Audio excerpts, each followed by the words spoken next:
Welcome to R S पाठशाला friends. जैसा कि आपको पता है, इस चैनल के माध्यम से अपन तैयारी करते हैं आर एस प्री और मेंस की। तो अगर आप भी आर एस प्री और मेंस के एग्जाम की तैयारी कर रहे हैं तो आप इस चैनल को फॉलो कर सकते हैं, ताकि समय समय पर आपको कुछ ज्ञानवर्धक वीडियो मिलते रहें।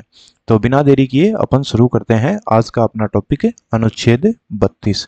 जैसा कि आपको पता है, अभी अपन पढ़ रहे हैं इंडियन कॉन्स्टिट्यूशन, है ना। इंडियन कॉन्स्टिट्यूशन में अपन पढ़ रहे हैं फंडामेंटल राइट, जो कि कॉन्स्टिट्यूशन के भाग 3 में दिया हुआ है। ठीक है, और इसकी इंपॉर्टेंस क्या है वो मैंने आपको बता चुकी है, क्योंकि जीएस पेपर थर्ड है जो मेंस का, उसमें ये फर्स्ट यूनिट का लगभग आधा पार्ट इंडियन कॉन्स्टिट्यूशन ही कवर करता है। और प्री की बात देखें तो प्री में भी कॉन्स्टिट्यूशन के जितने भी टॉपिक मेंस में आएंगे वो सारे प्री में भी आएंगे। तो इस तरह ये टॉपिक हमारे लिए बहुत इंपॉर्टेंट हो जाता है।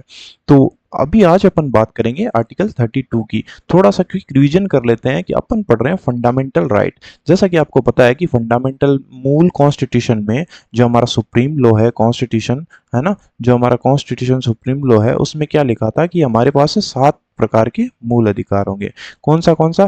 कानून के समक्ष समानता का जो आर्टिकल, कानून के समक्ष समानता का जो आर्टिकल 14 से 18 में दिए गए। उसके बाद 19 से 22 में स्वतंत्रता का अधिकार। फिर अपन ने देखा 23 और 24 में जो शोषण के विरुद्ध अधिकार है ना, जिसमें वो बच्चों की ह्यूमन ट्रैफिकिंग वगैरह मना की गई है ना। उसके बाद अपन ने देखा था 25 से 28 तक धार्मिक स्वतंत्रता का अधिकार, की इंडिया का कोई भी नागरिक कोई भी धर्म अपना सकता है और अपने इच्छा अनुसार पूजा पाठ कर सकता है। उसके बाद अपन ने अभी लास्ट रिसेंट वीडियो में देखा आर्टिकल 29 और 30। इसमें क्या दिया गया है, माइनॉरिटी को यानी अल्पसंख्यकों को शिक्षा और संस्कृति के संरक्षण संबंधी अधिकार दिए गए हैं।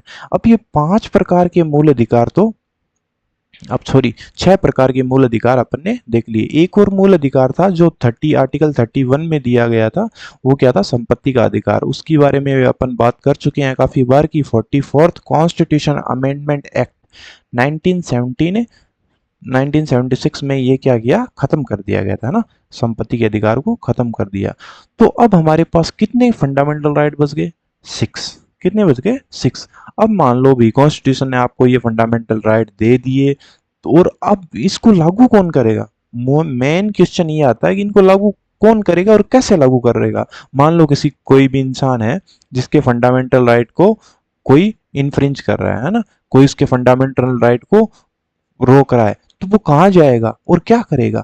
तो ये कहाँ बताया गया है, आर्टिकल 32 में। इसीलिए इसको बोला गया है संवैधानिक उपचारों का अधिकार। यानी कि मोटा मोटी आप ये समझ लीजिए कि अगर इनमें से कोई भी फंडामेंटल राइट किसी भी सिटीजन का या किसी भी व्यक्ति का किसी फंडामेंटल राइट छीना जाता है, तो वो क्या करेगा, अनुच्छेद 32 के तहत सहायता लेगा। अनुच्छेद 32 क्या करेगा, क्या करता है, संवैधानिक उपचार का अधिकार है। यानी कि इन आर्टिकल को या इन फंडामेंटल राइट को लागू करने का अधिकार हमें कहाँ मिलता है, अनुच्छेद 32 में।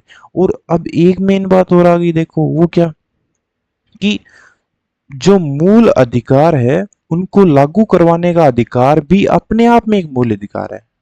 समझे मेरी बात। देखो ये भी अनुच्छेद 32 भी तो एक मूल अधिकार है। ये क्या करता है, बाकी मूल अधिकारों को लागू कराता है। तो मूल अधिकार को लागू करने का अधिकार भी अपने आप में एक मूल अधिकार है। ये बात आपको ध्यान रखनी है। अब अपन नेक्स्ट अपन वीडियो में देखेंगे कि भी आर्टिकल 32 में ऐसे कौन से, इसी वीडियो के नेक्स्ट में देखेंगे कि कौन सा इंस्ट्रूमेंट है जिससे आर्टिकल 32 हमारे फंडामेंटल राइट को बचाए रखता है ना। और किस, वो क्या प्रक्रिया है जिसको आर्टिकल 32 में फॉलो किया जाता है। और ये सब अपन कहाँ से पढ़ेंगे, ये सब अपन पढ़ेंगे एम लक्ष्मीकांत सर की पॉलिटी की बुक से। जैसा कि मैं आपको पहले ही बता चुका हूँ कि अपने को ये बुक पढ़नी है पॉलिटी के लिए बस, है ना। और कोई नोट्स वोट्स की जरूरत नहीं है, आप वीडियो देखिए, जिस वीडियो आराम से समझ में, और फिर बुक को बार बार पढ़िए, आपके लिए इनफ होगा। तो चलिए बिना देरी किए शुरू करते हैं आर्टिकल 32। तो अब अपन देखेंगे आर्टिकल 32 को डिटेल में। सबसे पहले अपन बात कर लेते हैं हेडिंग की। तो अपने जैसा कि देखा कि आर्टिकल 32 की हेडिंग क्या है, संवैधानिक उपचारों का अधिकार, है ना। तो ये अधिकार के अंदर अधिकार है, उसकी बात तो अपन पहले ही कर चुके हैं। अब ये संवैधानिक उपचारों का अधिकार से मतलब क्या है, उसको अपन समझेंगे। तो देखिए संवैधानिक उपचारों का अधिकार। मूल अधिकारों की संवैधानिक घोषणा तब तक अर्थहीन, तर्कहीन एवं शक्ति विहीन है जब तक कि कोई प्रभावी मशीनरी उसे लागू करने के लिए न हो। देखो इसका सर्वश्रेष्ठ एग्जाम्पल बताता हूं आपको कि इंडिया में कार्यपालिका का प्रमुख कौन है? राष्ट्रपति। लेकिन उसको अधिकार दिए नहीं। अधिकार किसको दे दिए? अधिकार किसको दे दिए? अधिकार दे दिए प्रधानमंत्री को। तो वास्तविक कार्यपालिका का प्रमुख कौन है? प्रधानमंत्री। और नाम मात्र का प्रमुख कौन है? राष्ट्रपति। लेकिन यहां पर ऐसा नहीं है। यहां पर ऐसा नहीं है। मूल अधिकार दिए गए हैं तो उसके लिए प्रभावी मशीनरी भी दी गई है। ठीक है, तो आगे चलते हैं। इस तरह अनुच्छेद 32 संवैधानिक उपचार का अधिकार प्रदान करता है। दूसरे शब्दों में मूल अधिकारों के संरक्षण का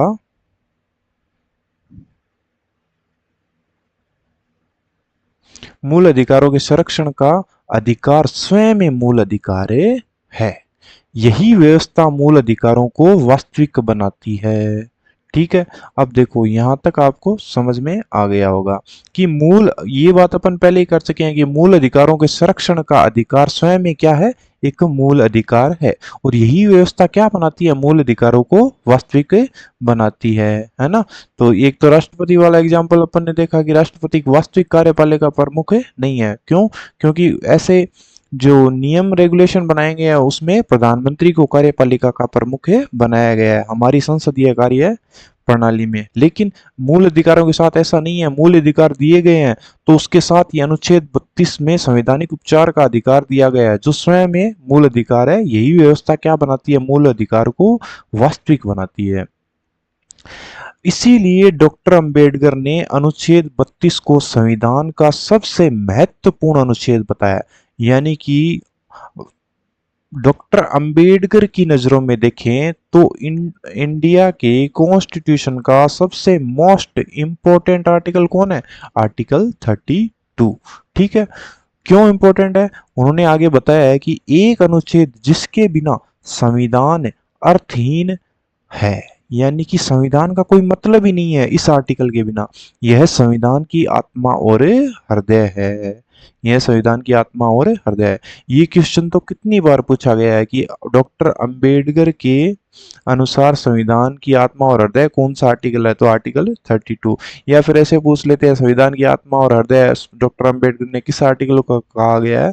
तो आर्टिकल 32। या फिर ऐसे पूछ लेते हैं कि एक अनुच्छेद जिसके बिना संविधान अर्थहीन है, यह संविधान की आत्मा और हृदय है, यह किसके द्वारा कहा गया है? तो डॉक्टर अंबेडकर के द्वारा कहा गया है। ठीक है, यहां तक कंप्लीट। अब आगे चलते हैं। उच्चतम न्यायालय ने व्यवस्था दी है कि अनुच्छेद 32 में संविधान की मूल विशेषताएं हैं। ठीक है, इस तरह इसे संविधान संशोधन के तहत बदला नहीं जा सकता।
अब देखिए इस लाइन की क्या इंपॉर्टेंस है ना, कि उच्चतम न्यायालय ने व्यवस्था दी है कि अनुच्छेद 32 में संविधान की मूल विशेषता है, इस तरह इसे संविधान संशोधन के तहत बदला नहीं जा सकता।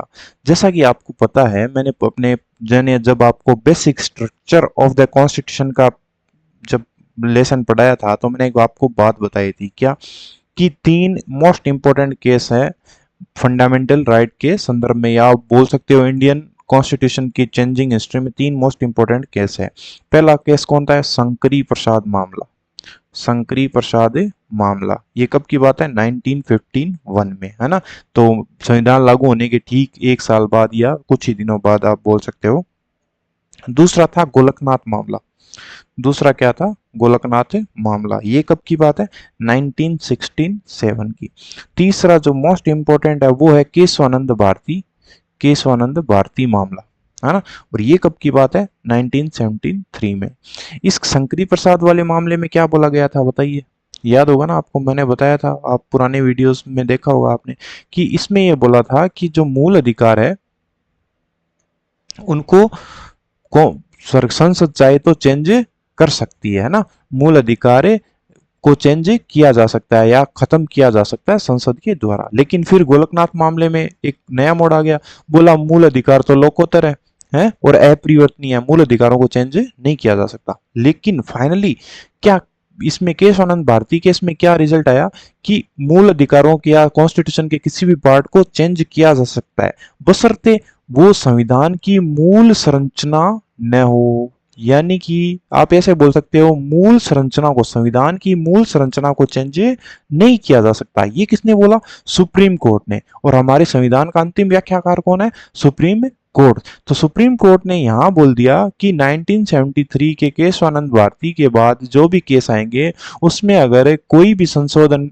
संसद करती है तो उसमें अगर बेसिक स्ट्रक्चर डॉक्ट्राइन इसको बोलते हैं ना, ये 1973 में जो डॉक्ट्राइन आया उसको बेसिक स्ट्रक्चर डॉक्ट्राइन बोलते हैं। तो अगर बेसिक स्ट्रक्चर चेंज हो जाता है तो सुप्रीम कोर्ट उसको नल एंड वॉइड घोषित कर सकता है। इसीलिए यहां बोल दिया गया उच्चतम न्यायालय ने, ये मूल कॉन्स्टिट्यूशन की बात नहीं है, देखो हमारा संविधान का अंतिम व्याख्याकार कौन है बताइए? बिल्कुल सही कहा, सुप्रीम कोर्ट। और सुप्रीम कोर्ट ने व्याख्या क्या दी, कि उच्चतम न्यायालय ने व्यवस्था दी है कि अनुच्छेद 32 में संविधान की मूल विशेषताएं हैं, इस तरह से संविधान संशोधन के तहत बदला नहीं जा सकता है। यानी कि इसको बेसिक स्ट्रक्चर मान लिया है और इसे आर्टिकल 368 के अंतर्गत, जिसमें संसद को संविधान संशोधन की शक्ति प्राप्त है, उसके तहत इसमें संशोधन नहीं किया जा सकता, इसको बदला नहीं जा सकता। ये किसका पार्ट है? बेसिक स्ट्रक्चर का पार्ट है। तो यहां तक कंप्लीट। देखो थोड़ा सा रिवीजन करते हैं एक बार, थोड़ा लंबा हो गया। 1 सेकेंड। देखो अभी तक अपन ने बात क्या करी? अभी तक अपन ने ये बात करी कि जो आर्टिकल 32 है उसे क्या बोला गया है? संवैधानिक उपचारों का अधिकार। और ये अपने आप में एक मूल अधिकार है और ये मूल अधिकारों को लागू करवाने में महत्वपूर्ण भूमिका निभाता है। या आप बोल सकते हो मूल अधिकारों को लागू करवाने का काम ही क्या है? अनुच्छेद 32 का काम है।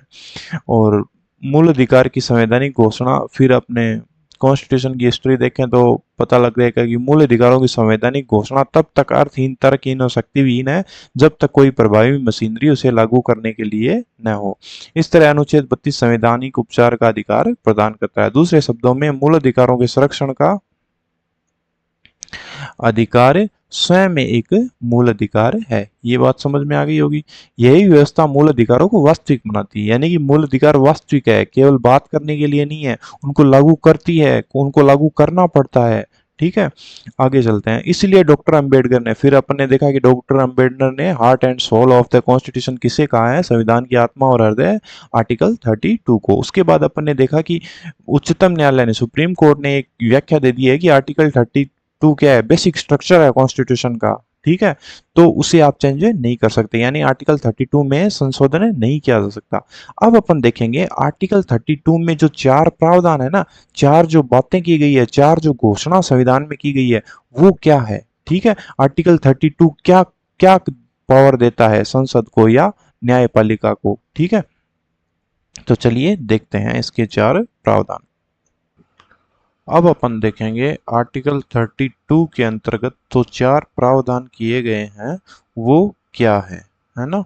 तो चलिए देखते हैं पहला प्रावधान ए, मूल अधिकारों को परिवर्तित कराने के लिए समुचित कार्रवाइयों द्वारा उच्चतम न्यायालय में समावेदन करने का अधिकार प्रत्याभूत है। जब भी अपन बात करते हैं कि मूल अधिकारों को लागू कौन करता है ना, तो लागू कराने का दायित्व किसका है, तो उच्च न्यायालय का, सॉरी सर्वोच्च न्यायालय का। तो ये बात यहाँ पर स्पष्ट होती है क्या, कि मूल अधिकारों को परिवर्तित कराने के लिए समुचित कार्यवाहियों द्वारा उच्चतम न्यायालय में समावेदन करने का अधिकार है प्रत्याभूत है। इसकी लैंग्वेज थोड़ी डिफिकल्ट है, इसको अपन यहाँ पे समझेंगे।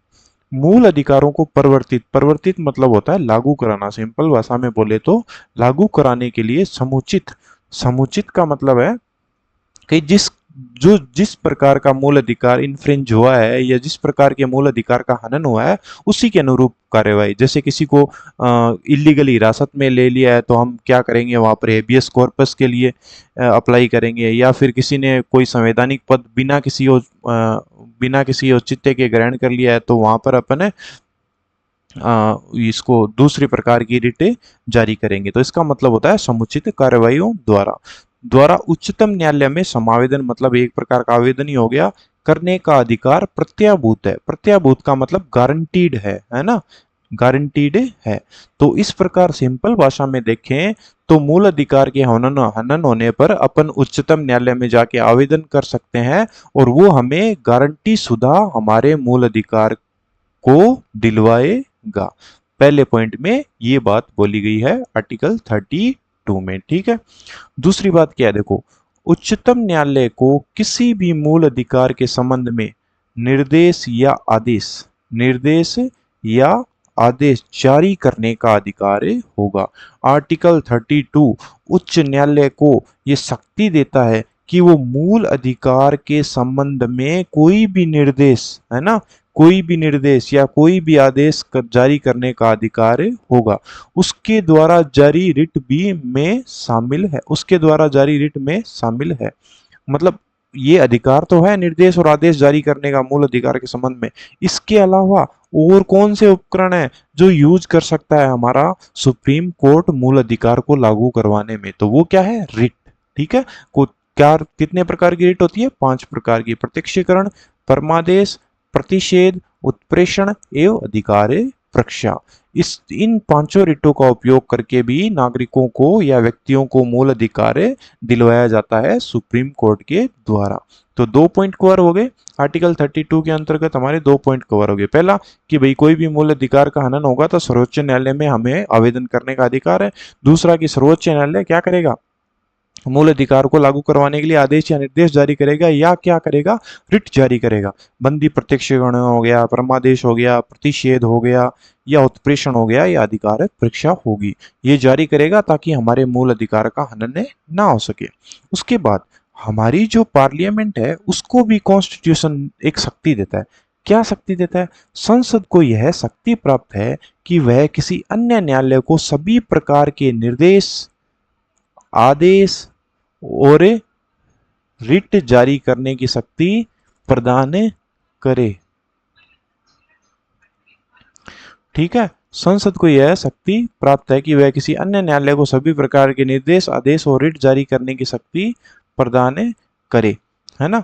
तो संसद चाहे तो सुप्रीम कोर्ट और हाई कोर्ट को छोड़ के, अब सुप्रीम कोर्ट को तो आर्टिकल 32 में सीधा सीधा ये दिया हुआ है कि आप निर्देश, आदेश या रिट जारी कर सकते हैं, और हाई कोर्ट को क्या है, आर्टिकल 226 के अंतर्गत ये अधिकार है कि वो मूल अधिकार को लागू करवाने के लिए आदेश, निर्देश या रिट जारी करे। इसके अलावा अब आगे देखते हैं, जारी करने की शक्ति प्रदान करेगी, ये कौन डिसाइड करेगा, संसद डिसाइड करेगी, हमारी पार्लियामेंट या विधायिका डिसाइड करेगी कि अगर किसी जिला स्तर की अदालत को या किसी नगर पालिका म्युनिसिपल स्तर की अदालत को या किसी ग्रामीण स्तर की अदालत को मूल अधिकारों को लागू कराने के लिए ये शक्ति दे, ये कौन डिसाइड कर सकता है, हमारी पार्लियामेंट।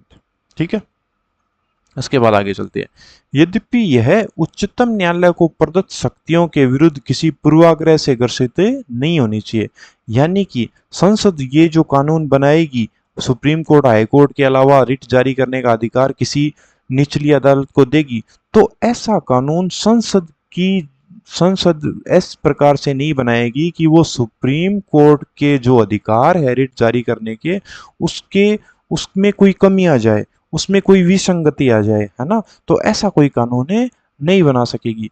यहाँ कोई अन्य न्यायालय उच्च न्यायालय सहित शामिल नहीं है। जैसा कि मैंने आपको पहले ही बताया, यहाँ अन्य न्यायालय का मतलब है ना, अन्य न्यायालय को अधिकार दे सकती है कि संसद ये रिट जारी करे। तो अन्य न्यायालय में हाई कोर्ट शामिल नहीं है। क्यों? क्योंकि हाई कोर्ट को तो पहले से ही आर्टिकल 226 के अंतर्गत रिट जारी करने का अधिकार है। ठीक है, तो यही है बात इसमें बोली गई है। अनुच्छेद 226 पहले ही निर्धारित करता है कि ये शक्तियां उच्च न्यायालय में निहित है। तो ये हुआ हमारा तीसरा पॉइंट। पहला पॉइंट क्या बोलता है कि तो मूल अधिकारों का हनन होते ही आप सुप्रीम कोर्ट जा सकते हो और समुचित कार्यों द्वारा उच्चतम न्यायालय में आवेदन कर सकते हो। उसके बाद उच्चतम न्यायालय क्या करेगा? निर्देश या आदेश जारी कर सकता है और उसके रिट जारी कर सकता है। तीसरी बात कि सुप्रीम कोर्ट और हाई कोर्ट के अलावा संसद चाहे तो किसी और न्यायालय को ये शक्तियां प्रदान कर सकती है, लेकिन ऐसी शक्ति उच्चतम न्यायालय को प्रदत्त शक्तियों के विरुद्ध किसी पूर्वाग्रह से रहित होनी चाहिए। ठीक है, फिर आखिर बात बोली कि यहाँ कोई अन्य न्यायालय उच्च न्यायालय सहित शामिल नहीं है। तो उच्च न्यायालय तो शामिल है ही नहीं। क्यों? क्योंकि अन्य उच्च न्यायालय को तो पहले से शक्ति प्राप्त है रिट जारी करने की। ठीक है, इस प्रकार हमारे 3 पॉइंट हो गए कवर। अब चौथा और फाइनल पॉइंट जो आर्टिकल 13(2) में बताया गया है, उच्चतम न्यायालय में जाने के अधिकार को इस संविधान द्वारा अन्यथा उपबंधित के सिवाय निलंबित नहीं किया जाएगा। अब इसका क्या मतलब है? जब भी किसी व्यक्ति का मूल अधिकार हनन होता है तो वो कहाँ भागता है? सुप्रीम कोर्ट को। इस अधिकार को, ये अधिकार है व्यक्ति का कि वो सुप्रीम कोर्ट के पास जाए, लेकिन इस अधिकार को संविधान में उपबंध किए गए हैं कि भी ऐसी स्थिति में मूल अधिकारों के हनन पर आप हाईकोर्ट नहीं जा सकते हो। जैसे कहीं पर इमरजेंसी लागू हो जाए, तो इमरजेंसी लागू हो जाए तो आपके आर्टिकल 20 और 21 को छोड़ के सारे मूल अधिकारों को आपका रोक लगाई जा सकती है ना। तो ये बात कहाँ कही गई है? संविधान में ही कही गई है। ऐसी बात कहाँ कही गई है? संविधान के ये आर्टिकल 359 में बोली गई है ना। तो इन संविधान में कही गई बातों के अलावा आप मूल अधिकार के हनन पर सुप्रीम कोर्ट जाने के अधिकार को नागरिकों से नहीं छीन सकते हो। यानी कि संविधान में बोल दिया ना कि भाई इसके लिए तो आप मूल अधिकारों का हनन के लिए कोर्ट में नहीं जा सकते हो। उन बातों को छोड़ के किसी अन्य बात के लिए आप सुप्रीम कोर्ट जा सकते हो, यह बताया गया है चौथे पॉइंट में। इस प्रकार आर्टिकल 32 में ये 4 इंपॉर्टेंट बातें हैं।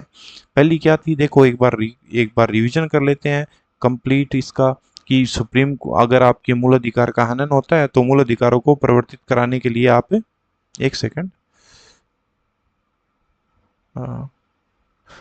मूल अधिकार के हनन होता है तो मूल अधिकारों को परिवर्तित कराने के लिए आप क्या कर सकते हो? सुप्रीम कोर्ट जा सकते हो, उच्चतम न्यायालय जा सकते हो और आवेदन कर सकते हो। उसके बाद सुप्रीम कोर्ट क्या करेगा? निर्देश या आदेश जारी करेगा कि भाई इनके मूल अधिकार दो, नहीं तो क्या करेगा? रिट जारी करेगा। परमादेश, उत्प्रेषण अधिकार परीक्षा प्रतिषेध, ये रिटे जारी करेगा। तीसरी बात क्या है? संसद को यह शक्ति प्राप्त है कि किसी अन्य न्यायालयों को भी निर्देश आदेश और रिट जारी करने की शक्ति प्रदान करे, यद्यपि यह उच्चतम न्यायालय को प्रदत्त शक्तियों के विरुद्ध पूर्वाग्रह से ग्रसित नहीं होनी चाहिए। यानी कि उसकी जो शक्तियां ना उसको कम या उसमें विसंगति पैदा करने वाला कानून नहीं होना चाहिए। यहाँ कोई अन्य न्यायालय में उच्च न्यायालय शामिल नहीं है। उच्च न्यायालय क्यों शामिल नहीं है? मैंने आपको बता दिया कि उच्च न्यायालय को तो पहले से ही क्या होती है? शक्तियां प्राप्त होती है मूल अधिकारों को लागू करवाने के लिए। अन्य न्यायालय में कौन कौन सी है? जिला अदालतें हुई, नगर पालिका स्तर पर अदालतें हुई या ग्रामीण स्तर पर अदालतें हुई, उनको ये अधिकार दिया जा सकता है। कौन दे सकती है ये अधिकार? संसद दे सकती है।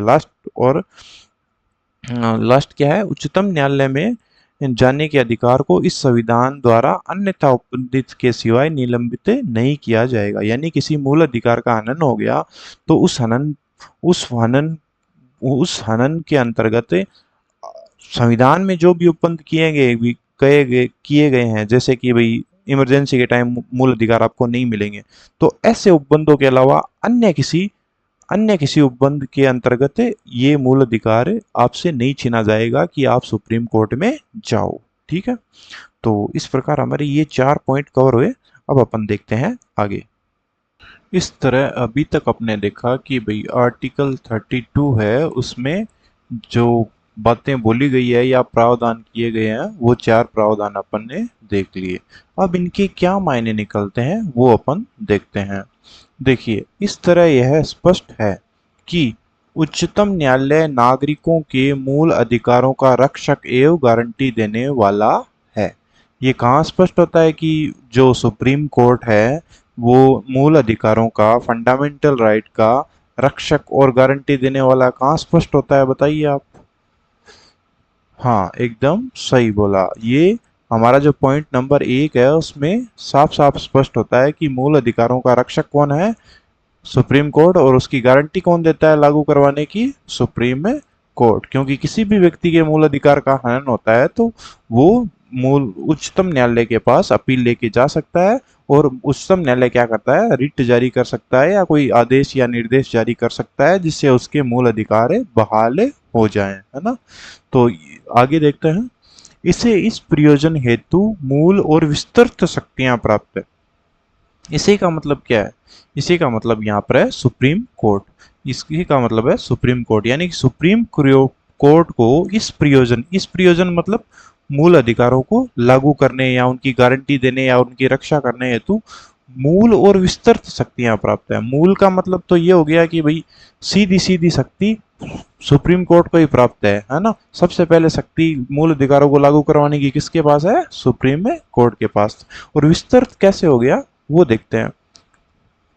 अधिकारों के हनन पर कोई व्यक्ति बिना अपीली प्रक्रिया के उच्चतम न्यायालय में जा सकता है।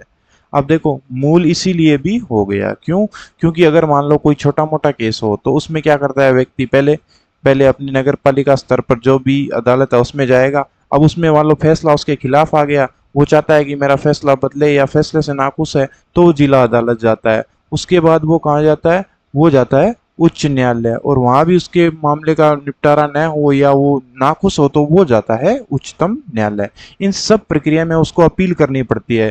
पहले यहाँ से यहाँ अपील करनी पड़ती है, यहाँ से यहाँ अपील करनी पड़ती है, और यहाँ से उच्चतम न्यायालय अपील करनी पड़ती है। ठीक है, लेकिन मूल अधिकारों का हनन हो तो व्यक्ति क्या कर सकता है, डायरेक्ट जा सकता है सुप्रीम कोर्ट बिना अपीली प्रक्रिया के। तो इस प्रकार मूल अधिकारों को लागू करवाना इसका एक मूल मूल शक्ति है सुप्रीम कोर्ट के पास। ठीक है, उसके बाद देखते हैं विस्तृत इसलिए क्योंकि इसकी शक्तियां केवल आदेश या निर्देश देने तक सीमित नहीं है। आदेश या निर्देश देने तक सीमित नहीं है, यह सभी प्रकार की रिटें भी जारी कर सकता है। यानी कि मूल अधिकारों को लागू करवाने के तहत सुप्रीम कोर्ट के पास जो शक्तियां ना वो विस्तृत है। विस्तृत को आप कैसे परिभाषित करोगे, ऐसे परिभाषित करोगे कि सुप्रीम कोर्ट मूल अधिकारों को लागू करवाने के लिए न बल्कि आदेश और निर्देश देगा, न केवल आदेश और निर्देश देगा, जबकि रिट भी जारी कर सकता है ना। आदेश रिट भी जारी कर सकता है। इस प्रकार उसकी शक्तियां बहुत विस्तृत है। ठीक है, अब आगे देखते हैं। ये पैरा कंप्लीट। अब देखते हैं अनुच्छेद 32 का उद्देश्य मूल अधिकारों के संरक्षण हेतु गारंटी, प्रभावी और सुलभ और संक्षेप उपचारों की व्यवस्था है।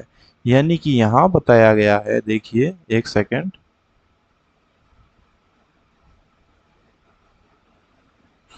ये बोलता है अनुच्छेद 32 का उद्देश्य मूल अधिकारों के संरक्षण हेतु गारंटी, है ना, जो गारंटी है उसको क्या, प्रभावी और सुलभ और संक्षेप उपचारों की व्यवस्था है। ठीक है, यानी कि आर्टिकल 32 का है वो उद्देश्य क्या है, क्यों बनाया गया आर्टिकल 32। आर्टिकल 32 इसलिए बनाया गया है कि कॉन्स्टिट्यूशन मेकर ने जो हमें मूल अधिकार दिए हैं, जो 5 बच गए ना 32 के अलावा, तो जो 5 मूल अधिकार दिए हैं उनकी जो गारंटी हमें कॉन्स्टिट्यूशन देता है उसको प्रभावी और सुलभ बनाया जा सके। प्रभावी कैसे, मतलब जैसे ही उनका हनन हो तो उनको डायरेक्ट लागू करवाने के लिए सुप्रीम कोर्ट आगे आ जाता है। और सुलभ कैसे, कि व्यक्ति को इधर उधर भागना नहीं है, वो सीधे सीधे कहाँ जा सकता है, सुप्रीम कोर्ट जा सकता है। यानी कि हर कोई भी आम आदमी की पहुंच सुप्रीम कोर्ट तक है अगर उसके फंडामेंटल राइट को कोई इन्फ्रिंज करता है, फंडामेंटल राइट को कोई रोकता है। ठीक है। और संक्षेप उपचारों की व्यवस्था है। अब उपचार भी कैसे हैं, देखो सीधी सीधी रिटें हैं कि भाई किसी आदमी को गिरफ्तार कर लिया या उसको भाई नजरबंद कर दिया या उसको कोई ऐसी हिरासत में ले लिया कि उसके शरीर को हिरासत में ले लिया, तो सुप्रीम कोर्ट के पास सीधा जाएगा और बोलेगा कि हेबियस कॉर्पस हमें लागू करवाना चाहते हैं। तो ये संक्षेप उपचार है ना, कोई लंबी चौड़ी प्रक्रिया नहीं है। ठीक है। अब चलते हैं आगे। अनुच्छेद 32 का उद्देश्य मूल अधिकारों के संरक्षण हेतु गारंटी, प्रभावी और सुलभ और संक्षेप उपचारों की व्यवस्था है। संविधान द्वारा अनुच्छेद 32 के अंतर्गत केवल मूल अधिकारों की ही गारंटी दी गई है, अन्य अधिकारों की नहीं, जैसे गैर मूल संवैधानिक अधिकार, असंवैधानिक अधिकार और लौकिक अधिकार। अब देखो यहाँ क्या बोला गया है, भी अपन ने जो 4 पॉइंट पढ़े हैं उन सब में क्या बात आती है, मूल अधिकार है ना। उसमें अब मान लो किसी व्यक्ति की संपत्ति का अधिकार का हनन होता है, ठीक है, किसी व्यक्ति ने कोई संपत्ति कानूनी तौर पर वैध रूप से खरीदी है, फिर कोई व्यक्ति उस पर कब्जा कर लेता है मान लो, तो क्या हम सुप्रीम कोर्ट जा सकते हैं, डायरेक्ट सुप्रीम कोर्ट जा सकते हैं? नहीं। इसका जवाब क्या है, नहीं। क्यों? क्योंकि संविधान द्वारा अनुच्छेद 32 के अंतर्गत मूल अधिकारों की ही गारंटी दी गई है, अन्य अधिकार की नहीं। क्योंकि संपत्ति का अधिकार एक कानूनी अधिकार है, तो हम इसके लिए डायरेक्ट सुप्रीम कोर्ट नहीं जा सकते। ठीक है। अब चलते हैं आगे। अनुच्छेद 32 के अनुसार मूल अधिकारों का हनन इसके प्रयोग की अनिवार्य शर्त है। देखिए इससे क्या मतलब हो, इसका क्या मतलब है, देखो अब ये बोलता है कि आर्टिकल 32 के अनुसार मूल अधिकारों का हनन इसके प्रयोग की अनिवार्य शर्त है। यानी कि सुप्रीम कोर्ट अनुच्छेद 32 के तहत कोई केस दर्ज करेगा केवल और केवल किस संबंध में, कि मूल किसी न किसी आदमी या किसी संस्था के मूल अधिकार का हनन हुआ है। इसके अलावा कोई भी और केस आर्टिकल 32 के तहत दर्ज नहीं किया जा सकता। समझ गए? आगे देखते हैं। दूसरे शब्दों में यानी इसी बात को दूसरी तरीके से बताया गया। अनुच्छेद 32 के तहत उच्चतम न्यायालय मूल अधिकारों संबंधित मामलों पर प्रश्न नहीं उठा सकता। यानी कि कोई व्यक्ति जाता है सुप्रीम कोर्ट, ठीक है, और बोलता है मेरी मान लो जो अभिव्यक्ति की स्वतंत्रता छीन रही है गवर्नमेंट, मेरी अभिव्यक्ति की स्वतंत्रता क्या कर रही है, गवर्नमेंट छीन रही है, तो आप गवर्नमेंट के तहत कार्रवाई करो या कोई रिट जारी करो, ठीक है, या कोई आदेश या निर्देश दो। तो मूल अधिकार तो सुप्रीम कोर्ट इसके लिए मना नहीं कर सकता, है ना, इसके लिए वो मना नहीं कर सकता। यह उस पे ऑब्लिगेशन है कि उसको रिट या कोई आदेश या निर्देश जारी करना पड़ेगा ताकि इस व्यक्ति का मूल अधिकार बहाल हो। ठीक है। अब देखते हैं आगे। अनुच्छेद 32 केवल इसलिए प्रयुक्त नहीं किया जा सकता कि केवल कार्यपालिका आदेश या विधेयिका की संवैधानिकता का निर्धारण किया जा सके। अब देखो इससे मतलब क्या है कि अब मान लो भाई हमारी जो विधायिका है, हमारी जो विधायिका है वो कोई एक लॉ पास करती है, ठीक है, लॉ पास करती है और उसमें कोई ना कोई हमारा एक मूल अधिकार या तो उसको थोड़ा कम प्रभावी या उसको थोड़ा कम किया जाता है या उसको हटा ही दिया जाता है ना, जैसे संपत्ति के अधिकार को हटा दिया गया था। अब मान लो यहाँ पर अभिव्यक्ति की स्वतंत्रता के अधिकार को थोड़ा बहुत ये चेंज करते हैं यहाँ पे किसी नई कानून के तहत, तो अब संसद ने लॉ पास कर दिया और ये मूल अधिकार अब रहा नहीं, तो इस लॉ के विरुद्ध है ना, इस लॉ के विरुद्ध है ना, आप कोई व्यक्ति या कोई संस्था सुप्रीम कोर्ट नहीं जा सकती कि भाई इन्होंने एक ऐसा लॉ बना दिया, आप इसकी संवैधानिकता की जांच करो, ये तो मूल अधिकारों का हनन है। तो ऐसा नहीं किया जा सकता। सीधे सीधे आपका कोई मूल अधिकार हनन हो तो ही आप सुप्रीम कोर्ट जा सकते हो। अगर कोई विधायिका, हमारी जो विधायिका है, जो लेजिस्लेटिव असेंबली है, वो कुछ ऐसा काम करे या ऐसा कोई विधेयक पास करे जिससे आपका कोई मूल अधिकार हनन हो, तो आप आर्टिकल 32 के तहत सुप्रीम कोर्ट नहीं जा सकते हो। ठीक है, अब चलते हैं आगे। इसे किसी मूल अधिकार के सीधे हनन में ही प्रयुक्त किया जा सकता है। ठीक है, यही बात बोली गई आगे कि भाई आर्टिकल 32 का सीधा हनन होगा ना, तो ही आप जा सकते हो। हाँ, लेकिन आपके मूल अधिकारों का कोई, मान लो गवर्नमेंट कोई विधेयक पारित करे और जिससे संविधान का मूल ढांचा चेंज हो, तो आप बोल सकते हो कि इसके मूल ढांचा चेंज कर रहे हैं आपके जजमेंट के खिलाफ, तो इनको असंवैधानिक घोषित किया जाए। लेकिन आर्टिकल 32 के तहत उसको दर्ज नहीं किया जाएगा। अब चलते हैं आगे। अब देखो, अब मूल अधिकार की बात कर ली अपन ने ये समझ लिया कि भाई मूल अधिकार को कैसे हमारा सुप्रीम कोर्ट प्रोटेक्ट करता है। ठीक है, कैसे अपन मूल अधिकार को सुप्रीम कोर्ट से लागू करवा सकते हैं, किस सिचुएशन में अपन सुप्रीम कोर्ट के पास जा सकते हैं और किस सिचुएशन में नहीं जा सकते हैं। अब देखते हैं कि मूल अधिकार के क्रियान्वयन के, अब थोड़ा इसको और आगे पढ़ते हैं। देखो, मूल अधिकार के क्रियान्वयन के बारे में उच्चतम न्यायालय का न्यायिक क्षेत्र मूल तो है पर अनन्य नहीं है। देखो, अब इसका क्या मतलब हुआ कि मूल अधिकार के क्रियान्वयन के बारे में उच्चतम न्यायालय का, सुप्रीम कोर्ट का न्यायिक क्षेत्र, है ना, मूल तो है पर अनन्य नहीं, है ना। अब देखो, मूल अधिकारों का क्रियान्वयन करवाना है तो मूल अधिकार किसके पास होते हैं? व्यक्तियों के पास। ठीक है, तो उसका क्रियान्वयन कराने का जो अधिकार है ना, वो सुप्रीम कोर्ट के पास है, पहली बात। दूसरी बात, ये मूल तो है पर अनन्य नहीं है। इसका क्या मतलब हुआ? मूल इसलिए हुआ कि मूल अधिकारों का रक्षक और गारंटी देने वाला कौन है? Supreme court. तो ये मूल तो है सुप्रीम कोर्ट के लिए पर अनन्य नहीं है। अनन्य का मतलब होता है कि ये अधिकार केवल और केवल सुप्रीम कोर्ट के पास नहीं है, और किसी के पास भी है। तो और किसके पास है? तो और जिसके पास है उसकी बात आगे की लाइन में बताई गई है। उसका जुड़ाव अनुच्छेद 226 के तहत उच्च न्यायालय के न्यायिक क्षेत्र से है। तो सुप्रीम कोर्ट के अलावा हाई कोर्ट भी मूल अधिकारों के क्रियान्वयन के संबंध में अधिकार रखते हैं। और कौन से आर्टिकल के तहत? आर्टिकल 226 के तहत। ठीक है, अब चलते हैं आगे। इस तरह उच्च न्यायालय की मूल शक्तियों में निर्देश जारी करना, आदेश एवं रिट जारी करना, मूल अधिकारों का क्रियान्वयन आदि आता है।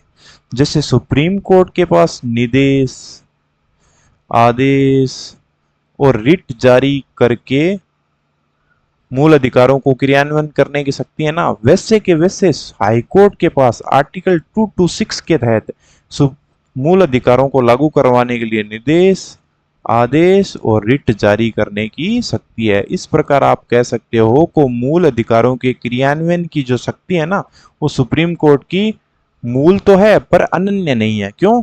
क्योंकि हाई कोर्ट के पास भी सेम शक्ति है।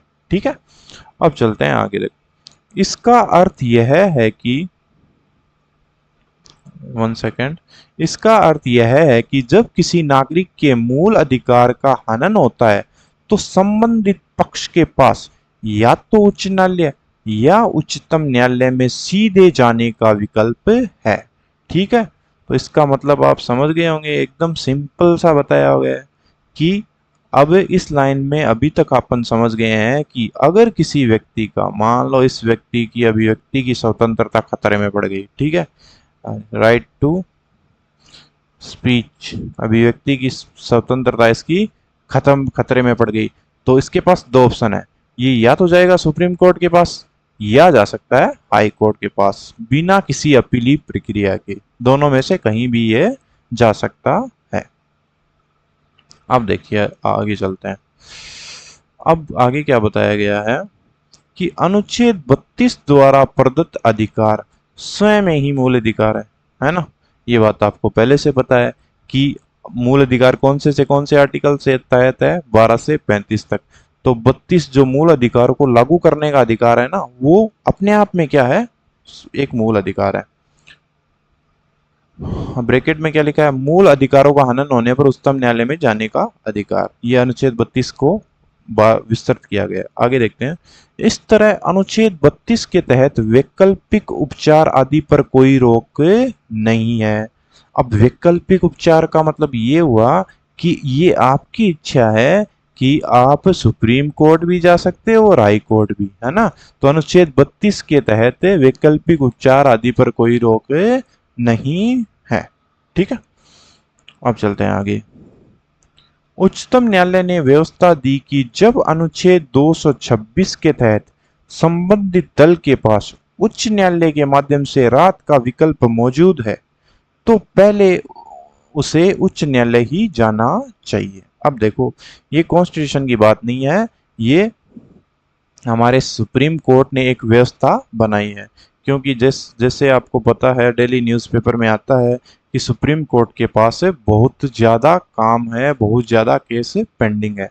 तो सुप्रीम कोर्ट ने एक व्यवस्था बना दी कि अगर किसी व्यक्ति के मूल अधिकारों का हनन होता है तो वो सुप्रीम कोर्ट जाने की बजाय हाई कोर्ट जाना चाहिए, अगर उसको राहत मिलने की संभावना यहाँ पर है ना। तो उससे पहले किधर जाना चाहिए, हाई कोर्ट ही उसे जाना चाहिए। ठीक है, यहाँ तक कंप्लीट। अब चलते हैं आगे।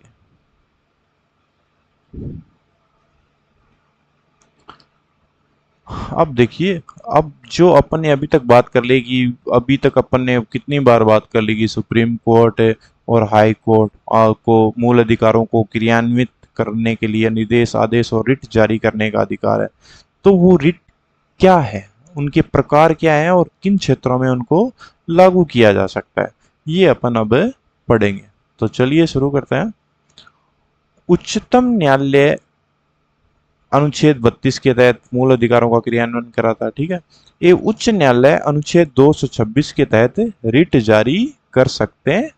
ठीक है, तो ये बात तो आपको पता ही है। आगे चलते हैं। ये जो रिटें हैं ना, उनका नाम क्या है। देखो, पहली रिट है बंदी प्रत्यक्षीकरण, हेबियस कॉर्पस। ठीक है, दूसरी है परमादेश, इसको मेंडेमस बोलते हैं, ये है प्रतिषेध, इसको बोलते हैं प्रोहिबिशन, ये है उत्प्रेषण, और ये लास्ट है क्यो वारंटो अधिकारे प्रक्षा। तो ये 5 प्रकार की रिट सुप्रीम कोर्ट भी जारी कर सकता है और हाई कोर्ट भी जारी कर सकता है। सुप्रीम कोर्ट कौन से आर्टिकल के तहत, आर्टिकल 12 के तहत, सॉरी आर्टिकल 32 के तहत, और हाई कोर्ट 226 के तहत मूल अधिकारों को क्रियान्वित करने के लिए जारी कर सकते हैं। अब किसी अन्य न्यायालय को भी इन रिटों को जारी करने का अधिकार दे सकती है।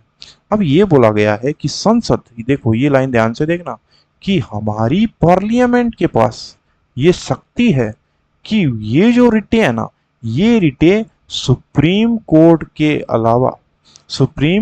अलावा किसी अन्य न्यायालय को भी जारी करने का अधिकार दे सकती है। यानी कि हमारी पार्लियामेंट, हमारी असेंबली, हमारी विधायिका ये काम कर सकती है कि ये रिट जारी करने का अधिकार सुप्रीम कोर्ट के अलावा अन्य लोअर कोर्ट जो होते हैं ना, जिला अदालत, नगर पालिका के तहत अदालत होती है, उनको भी दे सकती है। अब आगे देखते हैं। चूंकि अभी तक ऐसी कोई व्यवस्था नहीं है, केवल उच्चतम या उच्च न्यायालय ही रिट जारी कर सकते हैं, कोई अन्य न्यायालय नहीं। भाई कॉन्स्टिट्यूशन मेकर ने तो ये सिस्टम बनाया था कि भाई पार्लियामेंट है वो किसी और को एम्पावर कर सकती है रिट जारी करने के लिए, लेकिन ऐसा कोई कानून अभी तक बना नहीं है, तो सुप्रीम कोर्ट और हाई कोर्ट ही रिटें जारी करते हैं। 1950 से पहले केवल कलकत्ता, बंबई और मद्रास उच्च न्यायालयों को ही रिट जारी करने का अधिकार था। देखो, ये हिस्ट्री की बात हो गई कि 1950 यानी कि हमारा कॉन्स्टिट्यूशन लागू होने से पहले केवल कलकत्ता, बंबई और मद्रास उच्च न्यायालयों को ही रिट जारी करने का अधिकार था। लेकिन अब क्या है, अनुच्छेद 226 के तहत सभी उच्च न्यायालयों को रिट जारी करने की शक्ति प्राप्त है। ठीक है, अब ये रिट क्या है, कहां से आ गई है, इसके बारे में बताया गया। ये रिट अंग्रेजी कानून से लिए गए हैं, यानी कि जो ब्रिटिश लॉ है ना, उससे लिए गए हैं रिट की व्यवस्था, जहां इन्हें विशेषाधिकार रिट कहा जाता था। रिट को क्या कहा जाता था, विशेषाधिकार रिट, यानी कि ये पुरानी परंपरा थी उनके राजतंत्र में। ठीक है, इन्हें राजा द्वारा जारी किया जाता था। ये रिट कौन जारी करता था? राजा, जिन्हें अब न्याय का झरना, जिन्हें अब भी न्याय का झरना कहते हैं। इन रिटों को न्याय का झरना कहते हैं। न्याय का झरना क्यों कहते हैं ये तो आप अनुमान लगा सकते हो। इसी इन रिटों के द्वारा ही आम व्यक्तियों के अधिकारों की रक्षा की जाती है ना, इसलिए इनको न्याय का झरना कहा जाता है। आगे चलकर उच्च न्यायालय ने रिट जारी करना प्रारंभ कर दिया। ये रिटें ब्रिटिश लोगों के अधिकारों को, स्वतंत्रता को कायम रखने के लिए असाधारण उपचार थी।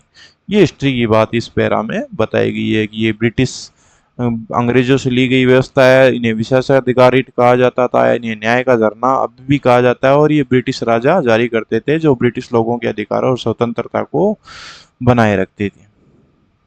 अब देखो, अब जो 5 प्रकार की रिटें हैं ना, उनको अपन डिटेल में पढ़ेंगे। ठीक है, उससे पहले अपन जो रिट जारी करने का अधिकार है ना, एक तो अभी तो आपने देखा कि भी एक तो उच्चतम न्यायालय रिट जारी कर सकता है, सुप्रीम कोर्ट, और एक हाई कोर्ट रिट जारी कर सकता है। ठीक है, तो इनमें फर्क क्या है ना, इनमें फर्क क्या है? आर्टिकल 32 और आर्टिकल 226 अलग अलग क्यों बनाए गए हैं? अगर एक ही अधिकार है तो इन दोनों का नाम लिख देते हैं वहां पे, है ना। तो इनमें क्या अलग है वो देखते हैं। उच्चतम न्यायालय का रिट संबंधी न्यायिक क्षेत्र उच्च न्यायालय से 3 प्रकार से भिन्न है। ठीक है, तो रिट संबंधी जो न्यायिक क्षेत्र है ना, तो वो उच्च न्यायालय से 3 प्रकार से भिन्न है। पहला देखो, उच्चतम न्यायालय केवल मूल अधिकारों के क्रियान्वयन को लेकर रिट जारी कर सकते हैं, जबकि उच्च न्यायालय इनके अलावा भी किसी और उद्देश्य के लिए भी इसे जारी कर सकते हैं। तो देखो कितनी इंपॉर्टेंट बात आई कि सुप्रीम कोर्ट और हाई कोर्ट, सुप्रीम कोर्ट को रिट जारी करने का अधिकार आर्टिकल 32 के, हाई कोर्ट को रिट जारी करने का अधिकार आर्टिकल 226 के तहत। तो सुप्रीम कोर्ट तो केवल और केवल, अब जो अपन ने पढ़ा था, अभी पढ़ा था थोड़ी देर पहले, कि सुप्रीम कोर्ट के जो 4 बिंदु आए थे ना आर्टिकल 32 के तहत, है ना, उसको अपन ने फिर उनका जो निष्कर्ष निकला था उसमें देखा था कि अनुच्छेद 32 के उपयोग की अनिवार्य शर्त है मूल अधिकारों का हनन, है ना। तो यहाँ पर ये बात स्पष्ट कर दी कि आर्टिकल 32 तभी यूज किया जा सकता है, यानी कि सुप्रीम कोर्ट तभी रिट जारी कर सकता है जब मूल अधिकार का हनन हो। लेकिन हाईकोर्ट किसी मूल अधिकारों के हनन के साथ किसी अन्य उद्देश्य के लिए भी ये रिट जारी कर सकता है। किसी अन्य उद्देश्य शब्द का अभिप्राय किसी सामान्य कानूनी अधिकार के संबंध में भी है ना। अब अन्य उद्देश्य का मतलब है सामान्य कानूनी अधिकार। तो सामान्य कानूनी अधिकार हो गया संपत्ति का अधिकार, यानी कि संपत्ति के अधिकार के तहत भी हाईकोर्ट रिट जारी कर सकता है आर्टिकल 226 के तहत। लेकिन सुप्रीम कोर्ट केवल और केवल मूल अधिकारों के हनन पर ही रिट जारी करेगा। अब निष्कर्ष क्या निकलेगा? इस तरह उच्चतम न्यायालय के रिट संबंधी न्यायिक अधिकार उच्च न्यायालय से कम स्तर है। तो सीधी सीधी बात है, ये तो भाई कम स्तर इसलिए हो गए कि ये तो आर्टिकल, ये तो केवल मूल अधिकारों के लिए रिट जारी करेगा। ये क्या हाईकोर्ट क्या मूल अधिकार प्लस अन्य कानूनी अधिकारों के लिए भी रिट जारी करेगा। इस प्रकार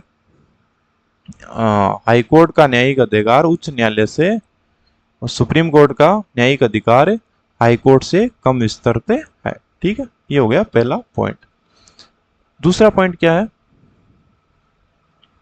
अब ये पॉइंट किसके पढ़ रहे हैं अपन, ये देखिए पहले आप। हम फर्क कर रहे हैं कि रिट जारी करने के संबंध में जो सुप्रीम कोर्ट हाई कोर्ट के अधिकार है उनमें क्या फर्क है। ठीक है, तो पहला अपन ने पढ़ लिया। अब देखते हैं दूसरा। उच्चतम न्यायालय किसी एक व्यक्ति या सरकार के विरुद्ध रिट जारी कर सकता है। ठीक है, जबकि उच्च न्यायालय सिर्फ संबंधित राज्य के व्यक्ति या अपने क्षेत्र के राज्य को, या यदि मामला दूसरे राज्य से संबंधित है तो वहां के खिलाफ भी रिट जारी कर सकता है। अब देखो, अब उल्टा हो गया मामला। सुप्रीम कोर्ट इंडिया में किसी भी व्यक्ति, किसी भी पर्सन और किसी भी राज्य, राज्य जिसमें केंद्र सरकार, राज्य सरकार और जो भी हमारे हमने आर्टिकल इसमें पढ़ा था ना, राज्य की परिभाषा आर्टिकल 12 में, राज्य से संबंधित कोई भी है उन सब के खिलाफ रिट जारी कर सकता है ऑल ओवर इंडिया, है ना। लेकिन हाईकोर्ट जो है ना, हाईकोर्ट अपने राज्य के ही व्यक्ति या अपने खुद का जो स्टेट है ना, स्टेट में जो सरकारी मशीनरी है उसके खिलाफ, या फिर कोई दूसरा स्टेट उसके उसके स्टेट के व्यक्ति या उस स्टेट का मूल अधिकार हनन हनन कर रहा है, तो ही रिट जारी कर सकता है, अन्यथा नहीं। इस तरह रिट जारी करने के संबंध में उच्चतम न्यायालय का क्षेत्रीय न्याय क्षेत्र ज्यादा विस्तृत है। तो क्षेत्र किसका ज्यादा है, देखो एक तो पूरा इंडिया है, एक कोई एक सिंपल एक स्टेट होगा, तो क्षेत्र न्याय क्षेत्र किसका ज्यादा है, सुप्रीम कोर्ट का ज्यादा है, क्योंकि सुप्रीम कोर्ट पूरे ऑल ओवर इंडिया किसी के भी खिलाफ रिट जारी कर सकता है। ठीक है, अब चलते हैं आगे।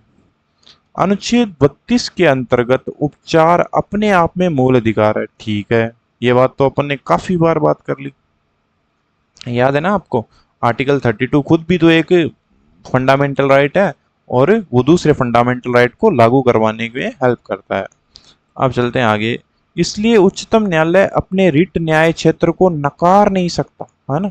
यानी कि अभी अपन ने बात की थी कि किसी व्यक्ति के मूल अधिकार का हनन होता है तो वो सुप्रीम कोर्ट में जाता है, तो सुप्रीम कोर्ट मना नहीं कर सकता कि ये केस मैं नहीं देखूंगा। क्यों?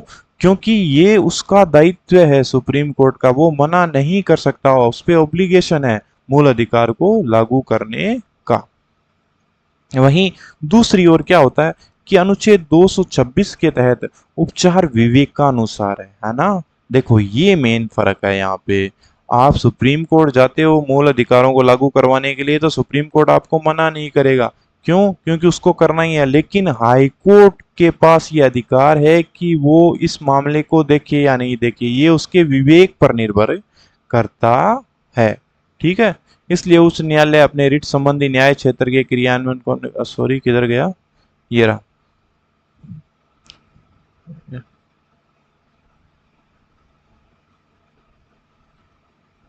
एक सेकंड, है ना। इसलिए उच्चतम न्याय, दूसरी ओर अनुच्छेद 226 के तहत उपचार विवेकानुसार है, इसलिए उच्च न्यायालय अपने रिट संबंधी न्याय क्षेत्र के क्रियान्वयन को नकार नहीं सकता।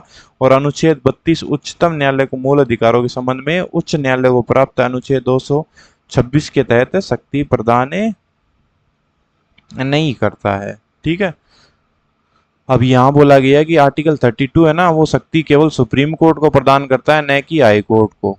ये बात आपको याद करता है। जबकि हाई कोर्ट को कौन शक्ति प्रदान करता है, 226, और 226 के अनुसार मूल अधिकारों को लागू करवाने की जो शक्ति है वो हाई कोर्ट की विवेक पर निर्भर करती है, वो चाहे तो रिट जारी करे, नहीं तो नहीं करे। इस तरह उच्चतम न्यायालय को मूल अधिकारों का रक्षक एवं गारंटी देने वाला बनाया गया है ना। तो आर्टिकल 32 में जो पावर दी गई है वो किसको दी गई है, सुप्रीम कोर्ट को। तो कॉन्स्टिट्यूशन मेकर ने किसको रक्षक और गारंटी देने वाला बनाया है, सुप्रीम कोर्ट को ही बनाया है। यहां तक कंप्लीट। एक बार फटाफट इसका रिवीजन करते हैं अपन।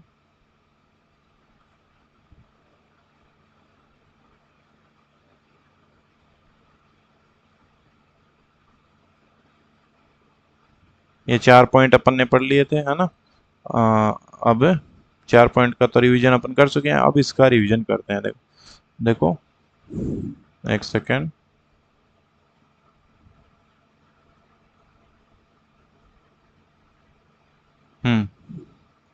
अपन पढ़ रहे हैं मूल अधिकार। मूल अधिकार में अपन क्या पढ़ रहे हैं बताओ। अपन पढ़ रहे हैं आर्टिकल 32, जो अपने आप में एक मूल अधिकार है और अन्य मूल अधिकारों की रक्षा करता है, जिसे क्या बोलते हैं, संवैधानिक उपचारों का अधिकार।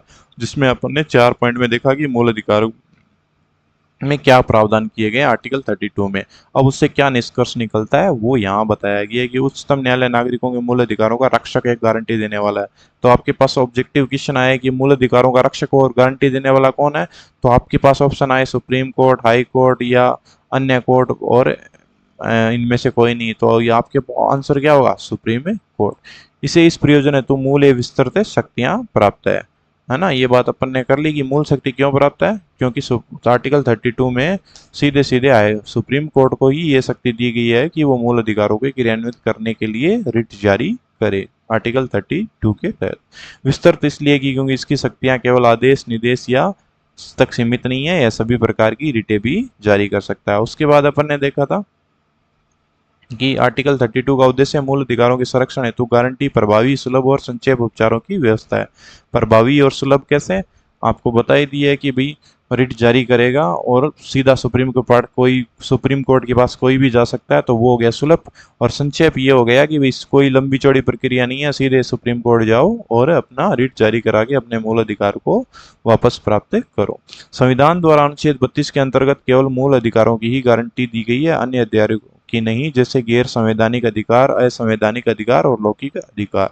यानी कि आर्टिकल 32 के तहत केवल फंडामेंटल राइट को एनफोर्स कराने की गारंटी दी गई है, अदर किसी भी अधिकार की नहीं।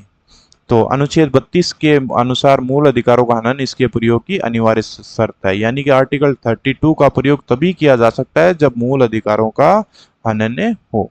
आगे दिया गया है, अनुच्छेद 32 के तहत उच्चतम न्यायालय मूल अधिकारों से संबंधित मामलों पर प्रश्न नहीं उठा सकता है ना। मूल अधिकार से संबंधित कोई भी रिट लेके जाता है तो उच्चतम न्यायालय को उसका काम करना ही पड़ेगा, उस पर कोई क्वेश्चन नहीं उठा सकता। अनुच्छेद 32 केवल इसलिए प्रयुक्त नहीं किया जा सकता कि केवल कार्यपालिका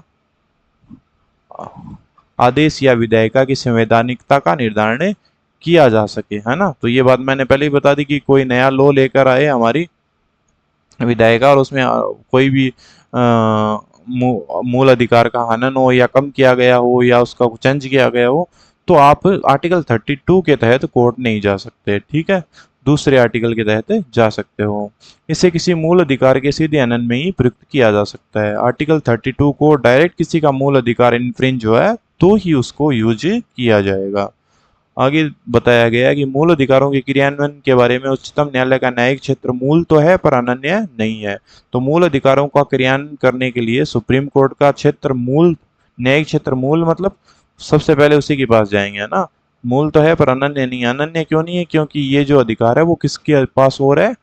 हाई कोर्ट के पास और है। कौन से आर्टिकल के तहत? 226 के तहत।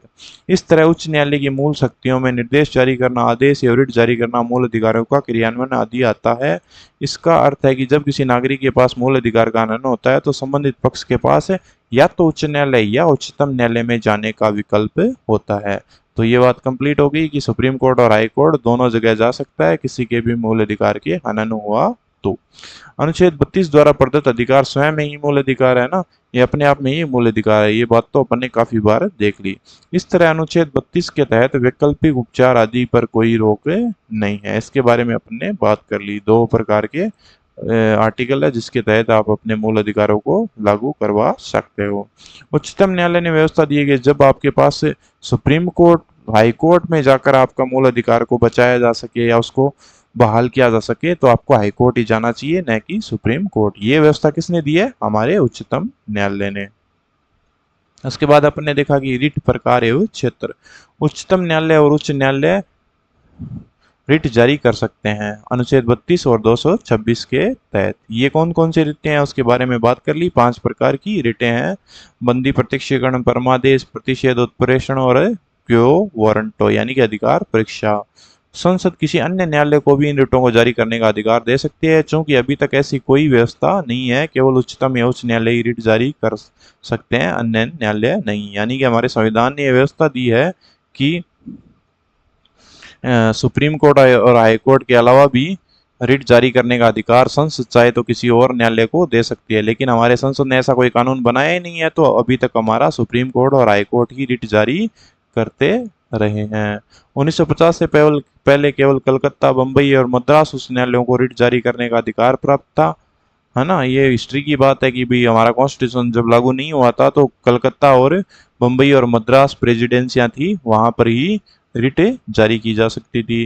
अनुच्छेद 226 अब सभी उच्च न्यायालयों को रिट जारी करने की शक्ति देता है, ठीक है।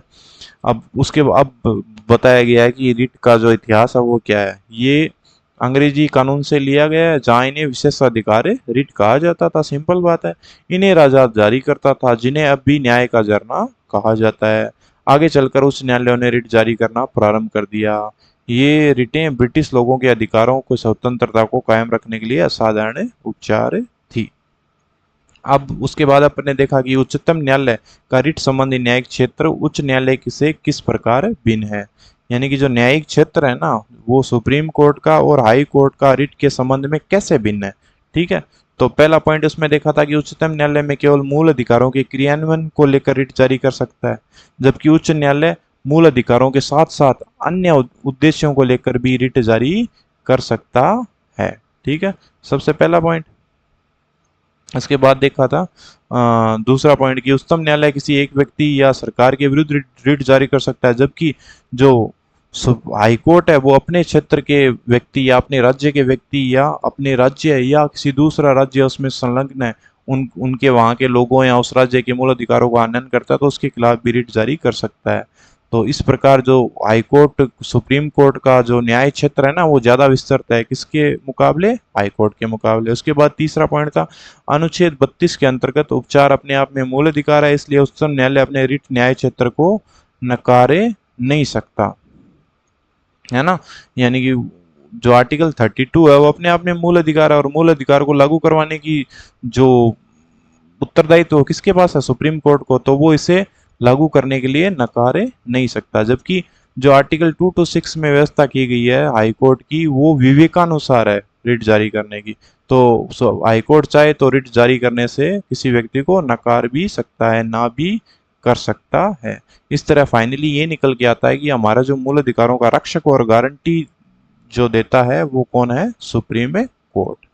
अब अपना अब अपन देखेंगे कि ये जो रिट अपन बारे में बात कर रहे हैं ये क्या है और ये किन के विरुद्ध लागू की जा सकती है और किन परिस्थितियों में कौन सी रिट लागू की जा सकती है वो अपन अब देखेंगे।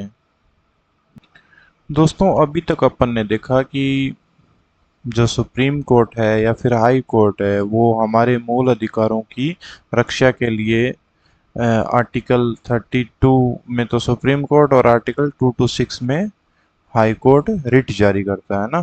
तो इसको तो सुप्रीम कोर्ट के लिए तो ये ऑब्लिगेशन है कि उसको आर्टिकल 32 यानी मूल अधिकारों के हनन होने पर 32 के अंतर्गत रिट जारी करनी ही पड़ेगी, है ना, उसको तो करनी ही पड़ेगी। और हाई कोर्ट के पास ये क्या है, हाई कोर्ट का ये कर्तव्य जो है वो विवेकानुसार है, यानी हाई कोर्ट चाहे तो रिट जारी करे उस संबंध में और चाहे तो मना भी कर सकता है। यहाँ तक अपन ने देख लिया था।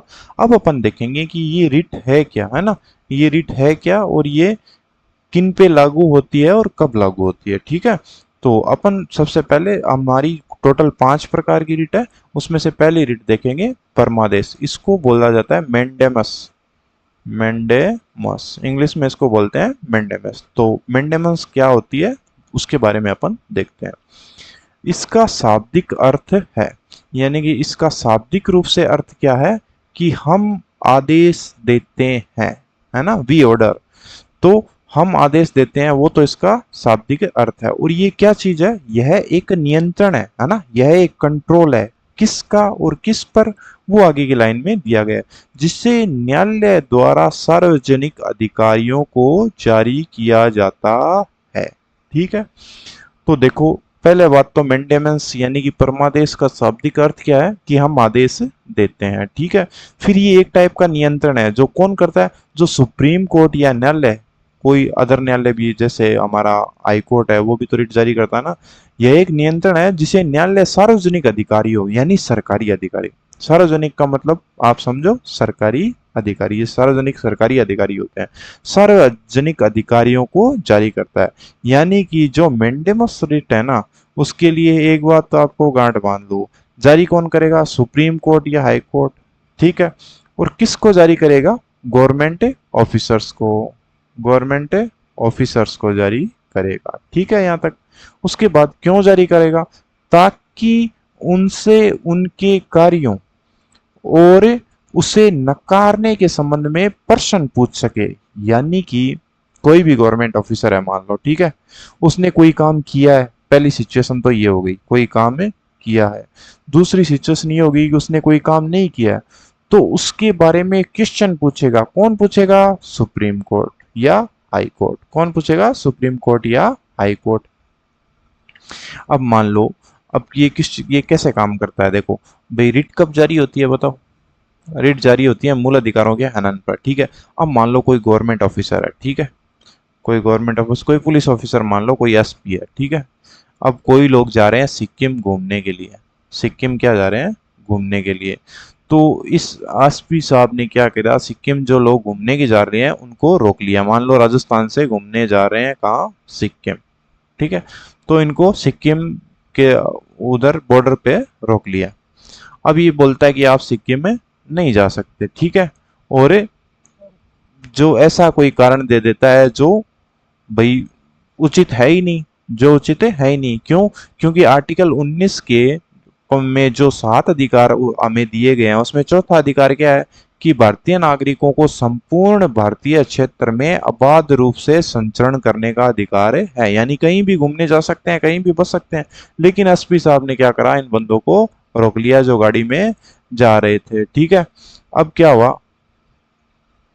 हुआ, ये बंदे क्या कहाँ चले गए, इस गाड़ी में जो चला रहे थे, जो फैमिली थी, ये गाड़ी वाले चले गए सुप्रीम कोर्ट। और सुप्रीम कोर्ट के बोला कि इन एसपी साहब ने हमारा राइट टू ये जो फ्रीडम है ना घूमने की, उसको इन्फ्रिंज किया है। तो आप इनको परमादेश के तहत एक रिट जारी करो और इनसे पूछो कि हमें घूमने क्यों नहीं जाने दे रहे हैं। तो अब सुप्रीम कोर्ट क्या करेगा, इस एसपी साहब को रिट जारी करेगा और पूछेगा अभी आप इनको क्यों नहीं जाने दिया आपने। ये अगर कोई सही तर्क देंगे या कोई कानूनी रूप से कोई लॉ बताएंगे जो उस एरिया में लागू है, जो वहां घूमने से मना करता है, तो सुप्रीम कोर्ट मान जाएगा। नहीं तो क्या करेगा, इनके विरुद्ध कार्रवाई होगी, ठीक है। तो ऐसे काम करता है ये। ये एक केस हुआ। इस केस में तो अपन ने क्या देखा कि भाई किसी ऑफिसर ने कोई काम किया, ठीक है, देखो यहाँ लिखा हो ना, ताकि उनके कार्यों और उसे नकारने के संबंध में प्रश्न पूछा जा सके। तो कार्यों के संबंध में तो प्रश्न पूछ लिया, नकारना कैसे हो गया, देखो अब नकारना ऐसे हो गया, मान लो कोई एक गांव है, ठीक है, जिसमें मान लो काफी परिवार है, 500 परिवार रहते हैं, तो उनके उनके बच्चे भी होंगे छोटे छोटे, है ना। मान लो 200-300 बच्चे हैं वहां पर। उनकी उम्र क्या है, 6 से 14 वर्ष के बीच है। अब आपको पता है कि हमारा जो कॉन्स्टिट्यूशन है वो 6 से 14 वर्ष तक के बच्चों को अनिवार्य एवं मुफ्त शिक्षा का मूल अधिकार देता है। अनिवार्य और मुफ्त शिक्षा का मूल अधिकार देता है। कौन से आर्टिकल के तहत? आर्टिकल 21A या 21A कै के तहत। तो अब इस गांव के लोग, है ना, इस गांव के लोग या अदर कोई लोग, अब मान लो सॉरी, अब ये यहाँ रहते हैं, ठीक है, फिर यहाँ पर कोई स्कूल नहीं है, यहाँ पर क्या नहीं है, कोई स्कूल है ही नहीं, है ना, कोई पाठशाला है ही नहीं। तो क्या करेंगे ये बच्चे, कैसे पढ़ेंगे? इनका कौन सा अधिकार हनन हो रहा है? इनका राइट टू एजुकेशन इन्फ्रिंज हो रहा है ना। तो यहाँ के लोग इस एरिया में, इस गांव के जो भी अधिकारी है, जो मान लो ब्लॉक एजुकेशन ऑफिसर है, बीईओ है, ठीक है, या कोई और ऑफिसर है शिक्षा के तहत, उनको क्या उनसे रिक्वेस्ट कर सकता है कि भैया आप यहाँ पे स्कूल खुलो, है, क्योंकि हमारे बच्चे हैं वो पढ़ नहीं पा रहे और ये स्टेट का काम है स्कूल खुलवाना, ठीक है। फिर भी ये नहीं खुलवाते स्कूल, तो यहाँ के गांव के लोग सुप्रीम कोर्ट या हाई कोर्ट जाके बोल सकते हैं कि हमारे गांव में स्कूल नहीं है और हमारे बच्चों का राइट टू एजुकेशन खतरे में पड़ रहा है। तो सुप्रीम कोर्ट क्या पड़ेगा, यहाँ का जो भी ऑफिसर है या फिर डीएम को, सबसे बड़ा तो वही है, सबको वो संभालता है, डीएम को क्या कर सकता है, फरमादेश जारी कर सकता है कि यहाँ पे स्कूल क्यों नहीं बना रहे, है ना, यहाँ के लोगों को शिक्षा, या सरकार के विरुद्ध भी क्वेश्चन किया जा सकता है, स्टेट के विरुद्ध भी ये क्वेश्चन किया जा सकता है, ठीक है। तो ये दो स्थिति होगी कि रिट कब जारी करेगा, सुप्रीम कोर्ट या हाई कोर्ट, कि सार्वजनिक अधिकारी ने कोई काम किया या उसे नकार दिया। सॉरी, इसमें स्टेट नहीं आएगा, इसमें खाली ऑफिसर्स की बात होगी। ये थोड़ा सा गलत बोल दिया मैंने, इसमें खाली ऑफिसर्स की बात आएगी, स्टेट इंक्लूड नहीं होगा। स्टेट के विरुद्ध ये रिट नहीं जारी की जाती है। अब आगे क्या है, सॉरी, हाँ, ये की जा सकती है, आगे है इस लाइन में देखो, सरकार के खिलाफ भी समान उद्देश्य के लिए की जा सकती है ना। हाँ, अब देखो, इससे किसी भी सार्वजनिक इकाई, निगम, अधीनस्थ न्यायालय, प्राधिकरण या सरकार के खिलाफ समान उद्देश्य के लिए जारी किया जा सकता है, ठीक है। तो अब ये जो मैंडेमस है वो किस किस के विरुद्ध किया जा सकता है जारी? ये कोई भी गवर्नमेंट सर्वेंट हो, कोई भी सार्वजनिक पब्लिक यूनिट हो, कोई निगम हो, कॉरपोरेशन हो, कोई भी लोअर कोर्ट हो, है ना, यानी कि सुप्रीम कोर्ट है ना, वो हाई कोर्ट पे या डिस्ट्रिक्ट कोर्ट पे या फिर कोई और नीचे न्यायालय है उन पे भी ये जारी कर सकता है, या किसी प्राधिकरण पे या सरकार के खिलाफ भी समान उद्देश्य के लिए जारी किया जा सकता है। ठीक है, अब देखिए आगे क्या। अब ये तो बता दिया कि किसके तहत जारी किया जा सकता है, अब इसमें ये बताया किसको जारी नहीं किया जा सकता परमादेश रिट।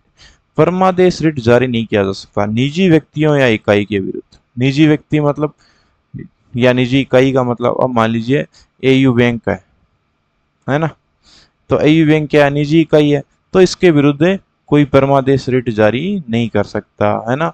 या फिर मान लो कोई बड़ी दुकान है, या फिर मान लो ये मॉल वगैरह होते हैं जो, तो इनके विरुद्ध इनके ऑफिसर्स या जो भी कोई है प्राइवेट बैंक है उनके विरुद्ध परमादेश रिट जारी नहीं किया जा सकता। या कोई आदमी है, मान लो कोई इंसान है जिसने क्या कर रखा है, किसी दूसरे व्यक्ति को हिरासत में ले रखा है, ठीक है, तो हिरासत में इस मान ले इस मोटू राम ने इस पतलू राम को हिरासत में ले रखा है, तो इस मामले में मैंडेमस थोड़ी जारी होगा, पुलिस आएगी, पुलिस अपना काम है देखेगी। ठीक है, ऐसे विभाग जो गैर संवैधानिक है, सबसे पहले आप समझो कि गैर संवैधानिक क्या होता है। गैर संवैधानिक का मतलब ये होता है कि हमारे कॉन्स्टिट्यूशन में जो बात इंक्लूड नहीं है ना, वो सब गैर संवैधानिक है। ठीक है, जो कॉन्स्टिट्यूशन में इंक्लूड नहीं है वो सब क्या है, गैर संवैधानिक है। ठीक है, जैसे नीति आयोग है ना, ये कॉन्स्टिट्यूशन में हमारे है ही नहीं, तो इनके ऑफिसर्स को परमादेश मैंडेमस रिट जारी किया ही नहीं जा सकता। ठीक है, तीसरा है जब कर्तव्य विवेकानुसार हो, जरूरी नहीं। जब कोई काम विवेक के अनुसार किया जाए और वो जरूरी नहीं हो, जैसे हाई कोर्ट की अथॉरिटी होती है, हाई कोर्ट के पास ये शक्ति होती है कि वो रिट जारी करे या फिर कोई निर्देश या आदेश दे मूल अधिकारों के संबंध में, लेकिन ये उसके कर्तव्य उसके विवेक पर निर्भर करता है ना, ये उस पर ऑब्लिगेशन है नहीं है। तो सुप्रीम कोर्ट हाई कोर्ट के किसी न्यायाधीश या किसी अदर पे ये कहकर रिट जारी नहीं कर सकता कि आपने मूल अधिकारों को लागू करने के लिए रिट जारी क्यों नहीं करी। क्यों? क्योंकि हमने अभी थोड़ी देर पहले पढ़ा था कि हाईकोर्ट का जो रिट जारी करने का अधिकार है वो विवेकानुसार है, न कि ऑब्लिगेशन है ना। ठीक है, वो क्या है, विवेकानुसार। उसके बाद क्या है, संविधानात्मक दायित्व को लागू करने के विरुद्ध। देखो इसको समझो आप, संविदात्मक का मतलब क्या होता है, पहले तो आपको ये समझना होता। संविदात्मक का मतलब होता है कॉन्ट्रेक्चुअल। कॉन्ट्रेक्चुअल, अब इस कॉन्ट्रेक्चुअल का मतलब ये हो गया कि मान लो आपने देखा होगा कि राजस्थान में कोई भी आदमी 2 साल से पहले नौकरी छोड़ के जाता है तो कई बार क्या होता है, एक बॉन्ड भरवाया जाता है ना, बॉन्ड। या फिर कोई भी प्राइवेट कोई कंपनी है तो वो एक निश्चित टाइम पीरियड, मान लो कोई भी 6 महीने, कोई 12 महीने, कोई 2 साल, कि आप 2 साल से पहले नौकरी छोड़ के जाओगे तो आपको इतने रुपए भरने पड़ेंगे, या आपको आपको जितनी भी सैलरी मिली उसका 50% आपको हमें देना पड़ेगा। तो अब मान लो कोई बंदा है, ठीक है, अब उसने कोई कंपनी में जॉब शुरू कर दी, ठीक है, और उसको 8 लाख रुपए का सरकारी, सॉरी 8 लाख रुपए का पैकेज मिलता है। अब इस कंपनी ने बोल रखा है कि अगर आप 2 साल से पहले नौकरी छोड़ोगे ना तो आपकी 50% सैलरी हमें वापस देने जानी पड़ेगी। ठीक है, जितने भी साल आपने नौकरी करी उसके 50% हमें सैलरी देने दे के जानी पड़ेगी। अब क्या हो गया, 1 साल हो गया और इस लड़के को कोई दूसरी जॉब ऑफर मिल रहा है बढ़िया, ठीक है, तो ये नौकरी छोड़ के जा रहा है तो कंपनी इससे कितने मांगेगी, 4 लाख सैलरी बनी, 4 लाख सैलरी का कितना, 2 लाख रुपए मांगेगी। अब ये क्या बोलेगा कि ये तो मेरी स्वतंत्रता पर क्या है, स्वतंत्रता का हनन हो रहा है, मुझे दूसरी जगह नौकरी करने नहीं दिया जा रहा, मुझे जबरदस्ती नौकरी करवा रहा है। लेकिन इनके बीच क्या हुआ था, कॉन्ट्रैक्ट हुआ था, इनके बीच क्या हुआ था, कॉन्ट्रैक्ट हुआ था। इस स्थिति में सुप्रीम कोर्ट या हाई कोर्ट इसकी जो स्वतंत्रता है उस पर कोई भी रिट जारी नहीं करेंगे। क्यों? क्योंकि कॉन्ट्रैक्ट हुआ था इसके बीच में। ठीक है, अब चलते हैं आगे। अब देखो, भारत के राष्ट्रपति और राज्यपालों के विरुद्ध, है ना, तो भारत के राष्ट्रपति पर और राज्यपाल पर भी मेंडेमेंस लागू नहीं किया जा सकता, ये तो सीधा सीधा याद रखना आपको। और लास्ट और क्या है, उच्च न्यायालय के मुख्य न्यायाधीश जो न्यायिक क्षमता में कार्यरत है, यानी कि जो न्यायिक कार्य कर रहा है, chief justice of any high court, उसके अगेंस्ट भी मेंडेमेंस इश्यू नहीं किया जा सकता।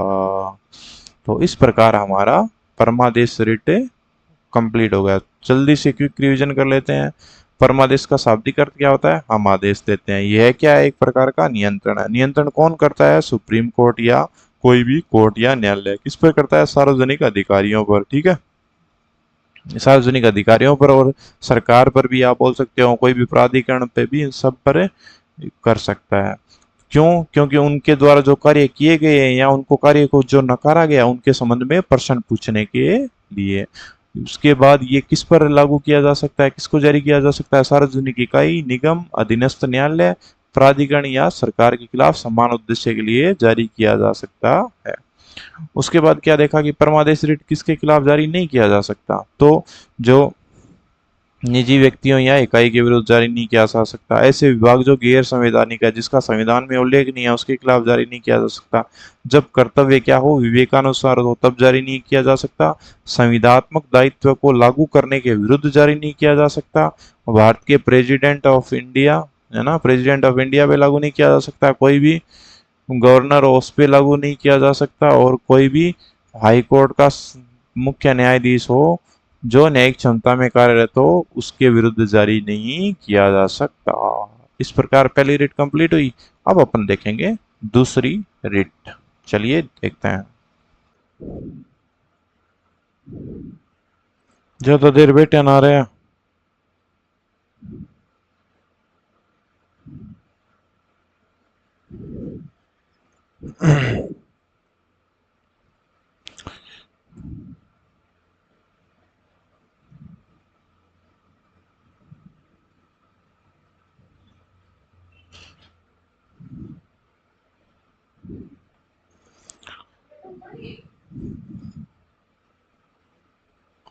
अभी तक अपन ने दो प्रकार की रिट देख ली। पहली अपन ने देखी थी मेंडेमस, है ना। उसमें क्या होता है? अपन ने पढ़ लिया कि भाई परमादेश होता है जिसमें कोर्ट क्या करता है, किसी भी संवैधानिक प्राधिकरण को या किसी सार्वजनिक अधिकारी को आदेश देता है कि उसने जो कार्य किया वो किस अधिकार से, या जो कोई कार्य जो इसका कर्तव्य है वो क्यों नहीं कर रहा है, इस बारे में आदेश दिया जाता है। दूसरी अपन ने देखी हेबियस कॉर्पस, है ना, ईवीएस कॉर्पस। तो उसमें अपन ने देखा कि भाई किसी व्यक्ति को अनुचित हिरासत में नहीं रखने के लिए ये रिटें जारी की जा सकती है। ये पब्लिक और प्राइवेट दोनों सेक्टर में लागू की जा सकती है ना। तो यहाँ तक ये तो अपना हो गया शॉर्ट रिवीजन। अब अपन देखते हैं तीसरी रिट। देखिए तीसरी तीसरी रिट का नाम क्या है? प्रतिषेध, है ना, प्रोहिबिशन। प्रोहिबिशन। तो प्रोहिबिशन का क्या मतलब होता है और ये कब जारी की जाती है, कौन जारी करता है और किसके विरुद्ध जारी करता है, ये सारी चीजें अपन इसमें देखेंगे। तो पहले तो इसका शाब्दिक अर्थ क्या होता है? रोकना। प्रतिषेध का शाब्दिक अर्थ होता है रोकना, ये तो आपको पता ही है ना। इसके बाद क्या है? इसे किसी उच्च न्यायालय द्वारा अधीनस्थ न्यायालयों को या अधिकरणों को अपने न्याय क्षेत्र से उच्च न्यायिक कार्यों को करने से रोकने के लिए जारी किया जाता है। पहले यहाँ तक अपन इसको देखेंगे। तो इसे किसी उच्च न्यायालय द्वारा, यहाँ पर उच्च न्यायालय का मतलब होता है हायर कोर्ट, है ना। ये वो हाई कोर्ट नहीं है, ये हायर कोर्ट है। जैसे सुप्रीम कोर्ट, हाई कोर्ट, जैसे कोई भी मान लो नगरीय निकाय है, कोई नगर पालिका है, तो उसके लिए उच्च न्यायालय कौन होगा? डिस्ट्रिक्ट कोर्ट, है ना, डिस्ट्रिक्ट कोर्ट। और डिस्ट्रिक्ट कोर्ट के लिए हाई कोर्ट, और हाई कोर्ट के लिए उच्च न्यायालय क्या होगा? Supreme court. तो इस प्रकार से बात की गई है यहाँ पे, इस बात को आप समझना थोड़ा, है ना। तो इसे किसी उच्च न्यायालय द्वारा अधीनस्थ न्यायालय को या अधिकरणों को अपने न्याय क्षेत्र से उच्च न्यायिक कार्यों को करने से रोकने के लिए जारी किया जाता है। यानी कि कोई अपना सीमा से अधिक अपनी अपनी जो निर्धारित क्षेत्र है, सीमा है, उससे अधिक न्याय करने लग जाता ना, तो उसको क्या करता है? उसको रोकने के लिए उसका उच्च न्यायालय उसके अपने अधीनस्थ न्यायालय अधिकरण को ये रिटे जारी करता है। फॉर एग्जाम्पल देखो, अपन ने देखा कि भाई मूल अधिकारों की रक्षा करने का काम सुप्रीम कोर्ट का आर्टिकल 32 के तहत, है ना, और हाई कोर्ट का है आर्टिकल 226 के तहत। तो ये दो ही कोर्ट ऐसे हैं इंडिया में, दो ही संस्थाएं हैं, या तो किसी राज्य का उच्च न्यायालय या सुप्रीम कोर्ट, जो मूल अधिकारों को लागू करवाते हैं, है ना। अब मान लो कोई डिस्ट्रिक्ट कोर्ट है उसके पास कोई व्यक्ति गया अपनी पिटीशन लेके कि मेरे मूल अधिकार का हनन हो रहा है, मुझे न्याय दिलाओ, और उन्होंने यहाँ रजिस्टर करके किसी को मान लो रिट जारी कर दी, तो सुप्रीम कोर्ट या हाई कोर्ट उसके लिए क्या करेगा, उनको क्या करेगा, प्रोहिबिशन जारी करेगा, प्रोहिबिशन रिट जारी करेगा, और उसको बोलेगा कि ये आपका न्याय क्षेत्र नहीं है, तो आप ये रिट जारी नहीं कर सकते हो। ठीक है, जब वो कार्रवाई चल रही होगी ना, तब बोलेगा आप ये कार्रवाई नहीं कर रही हो, तो इसको बोलते हैं प्रोहिबिशन। आगे क्या है देखो, जिस तरह परमादेश सीधे सक्रिय रहता है, 1 सेकेंड, जिस तरह परमादेश सीधे सक्रिय रहता है, प्रतिषेध सीधे सक्रिय नहीं रहता है। अब इस लाइन का मतलब मुझे नहीं पता है दोस्तों, अगर आपको पता हो तो प्लीज कमेंट में बताइए। ठीक है, आगे देखते हैं। प्रतिषेध संबंधी रिट सिर्फ न्यायिक एवं अर्ध न्यायिक अधिकरणों के विरुद्ध ही जारी किए जा सकते हैं। यानी कि जो प्रोहिबिशन रिट है उसको किसी भी न्यायिक एवं अर्ध न्यायिक प्राधिकरण, जैसे किसी कोर्ट पे, या जो अर्ध न्यायिक संस्थाएं होती है, जैसे डीएम होता है ना, अर्ध न्यायिक कार्य भी करता है, एसडीएम होता है न्यायिक कार्य भी करता है, तो उनके ऑफिसों में ये जारी की जा सकती है, अन्य किसी में नहीं। यह प्रशासनिक प्राधिकरण, यह प्रशासनिक प्राधिकरण विधायी निकायों या निजी व्यक्ति या निकायों के लिए उपलब्ध नहीं है। प्रशासनिक प्राधिकरण मतलब मान लो कैट हो गया, सेंट्रल एडमिनिस्ट्रेटिव ट्रिब्यूनल, है ना, उसके खिलाफ कोई रिट जारी नहीं कर सकता। ये प्रतिषेध वाली विधायी निकाय मतलब कोई भी मान लो अपनी लोकसभा, राज्यसभा, राज्य की विधानसभाएं, नगर पालिकाएं, है ना, इनके विरुद्ध ये जारी नहीं किए जा सकते। निजी व्यक्ति और निकायों के विरुद्ध भी, जैसे कोई निजी बैंक है, निजी कोई शॉप वाला है, उसके खिलाफ ये रिट जारी नहीं किया जा सकता। इस प्रकार अपन ने देखा कि प्रोहिबिशन रिट क्या होती है। ठीक है, एक बार इसका रिवीजन कर लेते हैं क्विक। देखिए, 1 सेकेंड,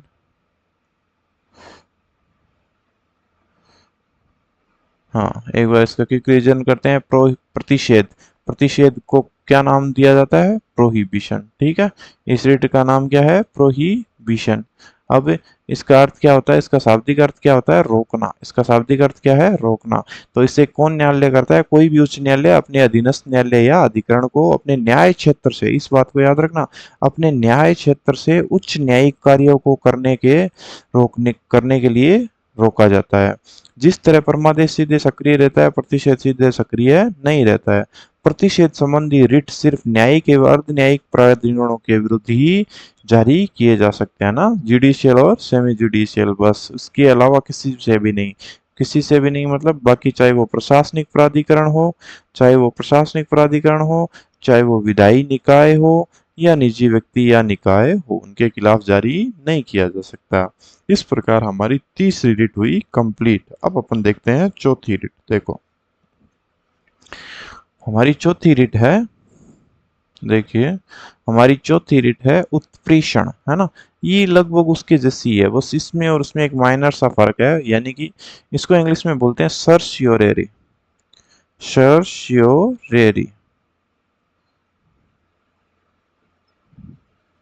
तो सर्शियोरेरी जो रिट है वो भी एक न्यायिक रिट है ना। ये भी न्यायालयों या आप जिसको बोलते हो अर्ध न्यायिक कार्य जो करते हैं उन्हीं के खिलाफ जारी की जा सकती है, कोई भी प्रशासनिक प्राधिकरण या विधायी निकायों के विरुद्ध जारी नहीं किया जा सकता। ठीक है, तो चलिए इसको देखते हैं।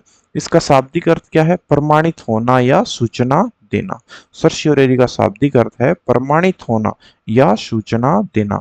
यह एक उच्च न्यायालय द्वारा एक निचली अदालत को या अधिकरण को एक केस में उत्तरार्ध द्वारा पारित आदेश को रद्द करने के लिए जारी किया जाता है। देखो, इस लाइन को ध्यान से समझो। देखो, एक एग्जांपल देता हूं। मान लो, देखो, प्रतिषेध,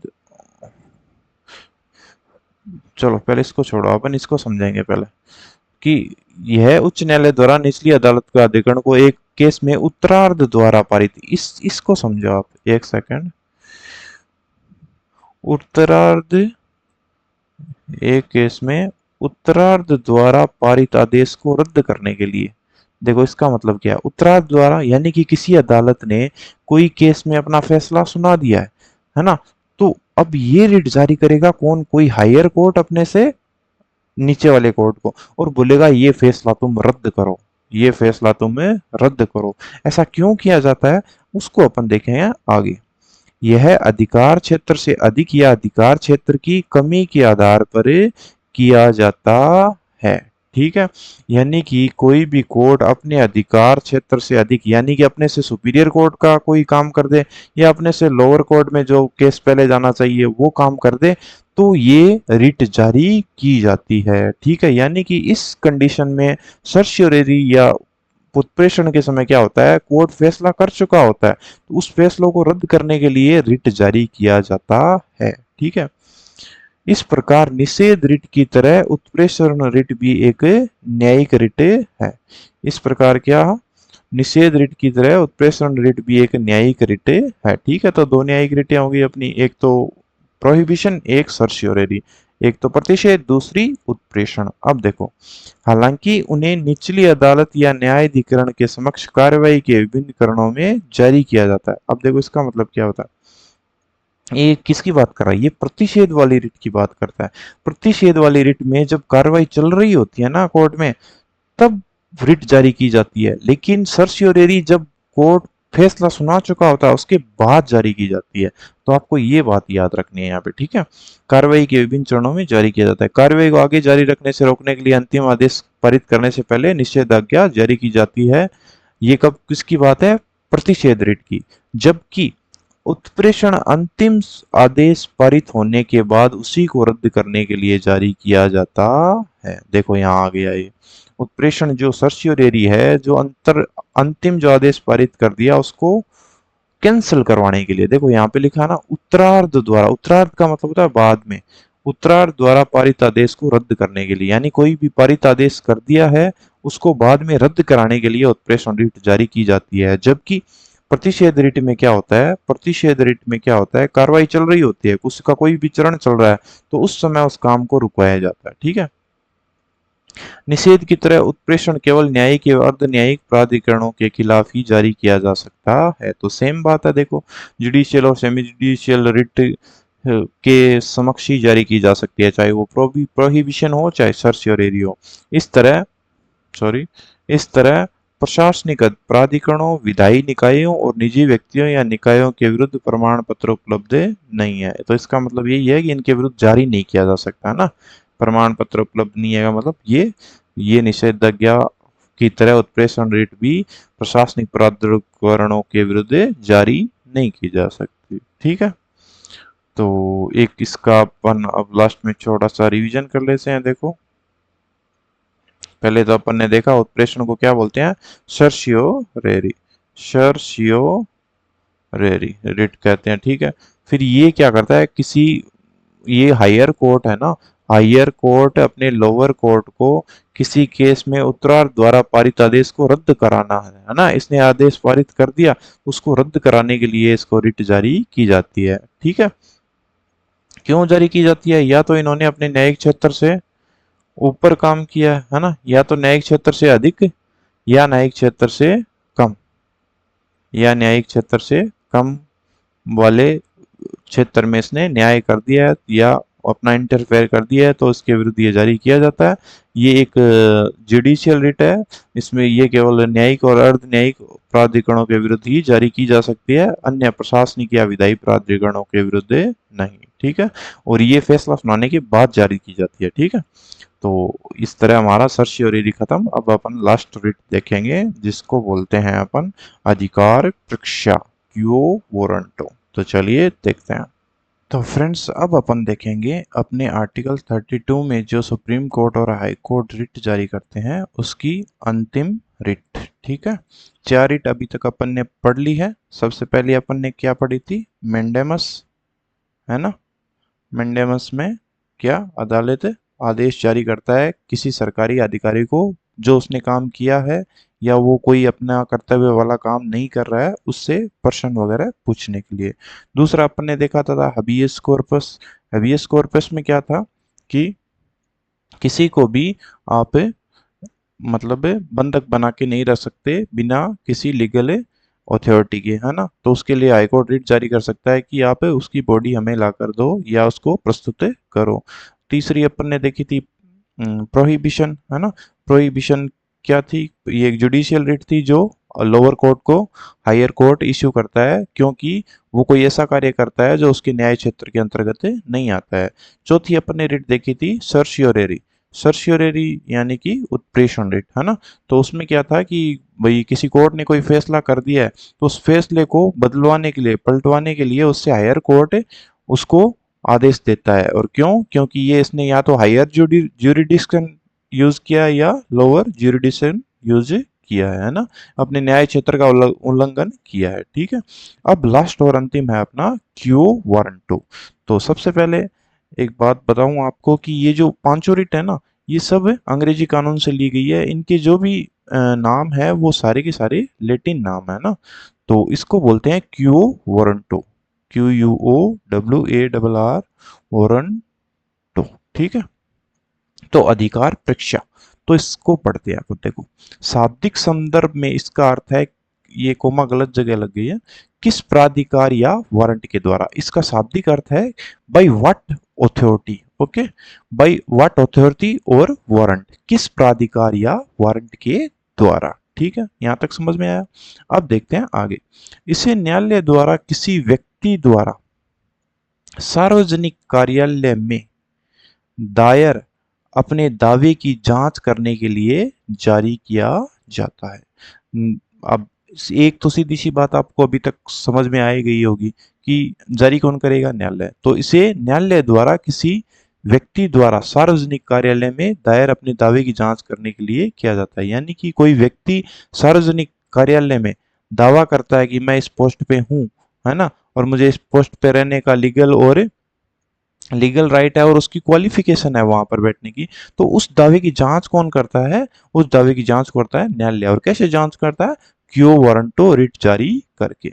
अतः यह किसी व्यक्ति द्वारा लोक कार्यालय के अतः यह किसी व्यक्ति द्वारा लोक कार्यालय के अवैध अनाधिकार ग्रहण करने से रोकता है। यानी कि कोई भी ऐसा व्यक्ति जो लोक कार्यालय में बिना अथॉरिटी के, है ना, या बिना क्वालिफिकेशन के कोई पोस्ट धारण कर लेता है, तो उसको हटाने के लिए ये रीट जारी की जाती है। मान लो कोई डॉक्टर है, ठीक है, कोई डॉक्टर है। अब अब उसके पास एमबीबीएस, अब उसने एमबीबीएस कर रखी है और वो कहीं पे डॉक्टर है। ठीक है। अब एक हॉस्पिटल है, वहां पे जो सबसे सीनियर डॉक्टर है वो होगा ना वहाँ का मेन, है ना, वहाँ का chief medical officer, CHMO, chief health and medical officer कौन होगा? वो डॉक्टर होगा जो सीनियर होगा। अब मान लो कोई जूनियर डॉक्टर बोलेगे नहीं, CHMO तो मैं हूँ यहाँ का, है ना, तो उस कुर्सी पे वो काबिज हो जाए और वहाँ के सारे काम दाम करने लगे। तो कोई भी व्यक्ति, है ना, जरूरी नहीं वहां पे कोई किसी व्यक्ति को हानि हुई हो वो जाके बोले, कोई भी व्यक्ति ये रिट जारी करवा सकता है। किससे? सुप्रीम कोर्ट या हाई कोर्ट से। कौन सी रिट जारी करेंगे? Q warrant. और उसको पूछेंगे भाई आप यहाँ पर CHMO की पोस्ट पे कैसे बैठे हो, है ना, जबकि आपसे सीनियर लोग, तो सीनियर डॉक्टर तो यहाँ पर है, तो आप ये काम काज कैसे कर रहे हो? इस प्रकार ये रिट काम में करती है। दोस्तों, इस पैराग्राफ का मतलब मुझे समझ में नहीं आया है। जब भी नेक्स्ट टाइम अपन इसको पढ़ेंगे तो आपको जरूर इसके बारे में बताऊंगा। अब आगे देखिए, इस रिट की मांग कोई भी सार्वजनिक विचारधारा वाले व्यक्ति द्वारा की जा सकती है। यह जरूरी नहीं कि पीड़ित व्यक्ति द्वारा ही की जाए।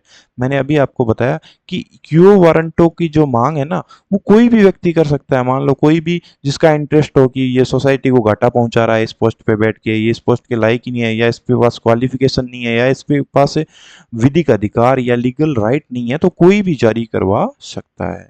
इस प्रकार देखो हमारी पांचवी रिट भी हो गई कंप्लीट। अब अपन पढ़ेंगे प्रीवियस ईयर्स में आए हुए क्वेश्चन आर्टिकल 32 से संबंधित। ठीक है, तो चलिए देखते हैं।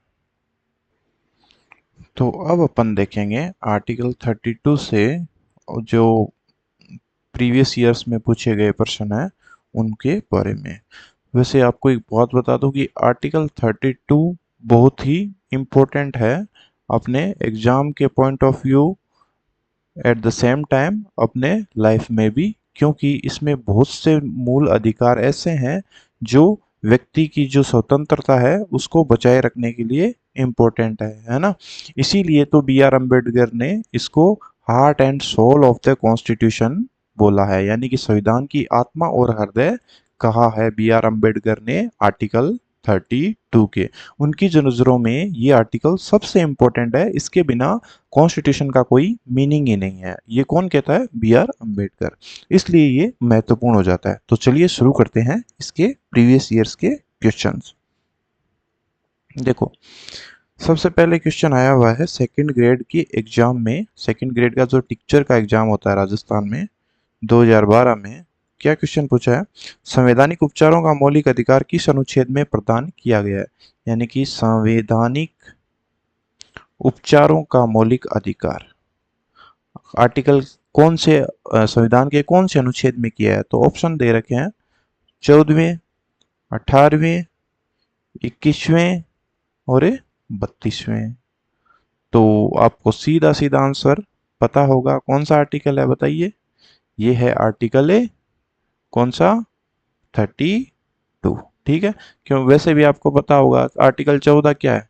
आर्टिकल 14 तो है कानून के समक्ष समानता। और आर्टिकल 16 क्या है? आर्टिकल 16 है कि भी नौकरियों में समान सबको भागीदारी मिलेगी। नहीं सॉरी, आर्टिकल 18 है उपाधियों का अंत। आर्टिकल 18 क्या करता है? उपाधियों का अंत। और आर्टिकल 21 में क्या है? आर्टिकल 21 बोलता है प्राण एवं देह स्वतंत्रता। साथ ही आर्टिकल 21A में क्या है? Right to education. तो ये आपको याद हो गया होगा अभी तक। तो इसका आंसर क्या होगा? Fourth, D. ओके, अब चलते हैं सेकंड क्वेश्चन। दूसरा क्वेश्चन देखो, कितने सारे एग्जाम में पूछा गया है। R S pre 1991, R S pre 1991 में पूछा गया है। सेकंड ग्रेड के साइंस के एग्जाम में 2011 में ये पूछा गया है। पीटीआई 2022 के एग्जाम में ये पूछा गया है। पीएसआई, ये क्या एग्जाम होता है मुझे तो पता ही नहीं, ये 1998 में पूछा गया है। और सीजी टेट और यूपी टेट में 2011 और 2016 में सेम क्वेश्चन पूछा गया। क्या है? देखो, उसकी बात अपन ने अभी करी थी कि डॉक्टर अंबेडकर ने संविधान की हृदय और आत्मा किस मूल अधिकार को कहा है? किस मूल अधिकार को कहा है? तो ऑप्शन दे रखा है समानता का अधिकार, दूसरा है शोषण के विरुद्ध अधिकार, तीसरा है, एक सेकंड अपन पेन दूसरा ले लेते हैं, ये विजिबल नहीं है। हाँ, शोषण के विरुद्ध अधिकार, धार्मिक स्वतंत्रता का अधिकार, धार्मिक स्वतंत्रता का अधिकार, और चौथा है संवैधानिक उपचारों का अधिकार। तो बताइए, डॉक्टर बी आर अम्बेडकर ने संविधान की हृदय और आत्मा किसको कहा है? तो संवैधानिक उपचारों का अधिकार जो देता है आर्टिकल 32 को बी आर अम्बेडकर जी ने क्या बोला है? Heart and soul of the constitution. देखो कितने सारे एग्जाम में आया हुआ। और अपन जिस एग्जाम की तैयारी कर रहे हैं आरएस एग्जाम, उसमें भी ये 1991 में पूछा गया है। तो चलिए चलते हैं आगे के क्वेश्चन में। एक सेकेंड,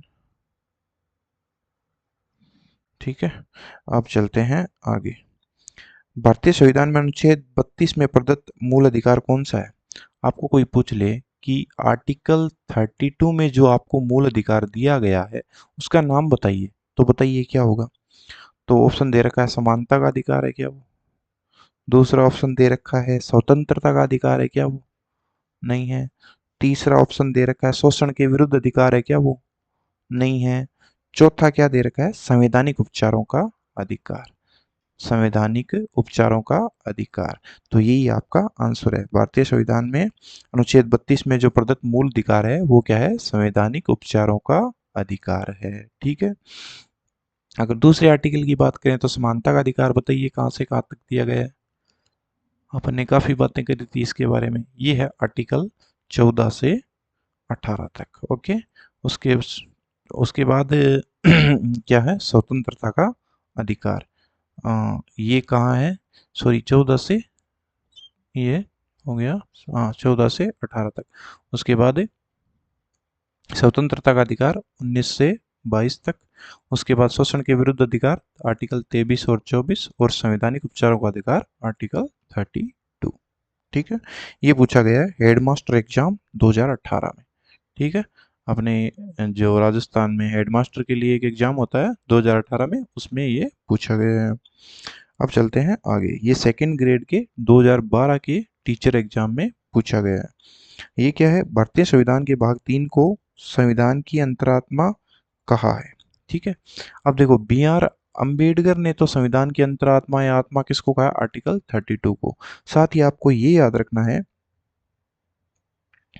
कि भारतीय संविधान के भाग 3 को किसने संविधान की अंतरात्मा कहा है, संविधान की अंतरात्मा किसने कहा है, भाग 3 को। भाग 3 को अंतरात्मा किसने कहा है, तो ये भी किसने कहा है, ये भी बी आर अम्बेडकर जी ने ही बोला है। ठीक है, बी आर अम्बेडकर ने ही बोला है कि पार्ट 3 है वो क्या है, संविधान की अंतरात्मा है। तो अब देखते हैं आगे। और ये क्वेश्चन पूछा गया सेकंड ग्रेड के जीके के संस्कृत एग्जाम में, सेकंड ग्रेड के जीके के संस्कृत के एग्जाम में। ठीक है, कौन सा सन है, 2019 में, कि भारत के संविधान में निम्नांकित अनुच्छेदों में से किसको बी आर अम्बेडकर ने संविधान की आत्मा कहा है। तो कौन से अनुच्छेद को, कौन से अनुच्छेद को बी आर अम्बेडकर ने संविधान की आत्मा कहा है। तो सीधा सा आंसर क्या होगा बताओ, आर्टिकल 16 दिया हुआ है, 17 दिया हुआ है, 32 दिया हुआ है और 20 दिया हुआ है। तो बताओ क्या होगा इसका आंसर, इसका आंसर क्या होगा, संविधान की आत्मा किसको बोला गया है, आर्टिकल 32 को। ठीक है, अब चलते हैं आगे। ये क्वेश्चन पूछा है मूल अधिकारों को लागू करवाने के लिए उच्च न्यायालय के अंतर्गत आज्ञा पत्र, आज्ञा पत्र का मतलब होता है रिट जारी करने की शक्ति संपन्न है। ठीक है, ये इन्होंने पूछा है कि मूल अधिकार को लागू करवाना है, मूल अधिकार को लागू करवाने के लिए उच्च न्यायालय में अंतर्गत आज्ञा पत्र जारी करने की शक्ति है। मतलब संविधान के कौन से अनुच्छेद में मूल अधिकार लागू करने के अंतर्गत उच्च न्यायालय को आज्ञा पत्र जारी करने की शक्ति है। तो कौन सा अनुच्छेद है बताइए, दे रखा है 225 नंबर, 226 नंबर, 227 नंबर और 228 नंबर। तो क्या होगा बताइए, क्या होगा आंसर, 226 होगा आंसर। ठीक है, अब देख ये क्वेश्चन कहाँ पूछा गया है, ये पूछा गया है यूपी टेट में 2017 में, 2017 में। ठीक है,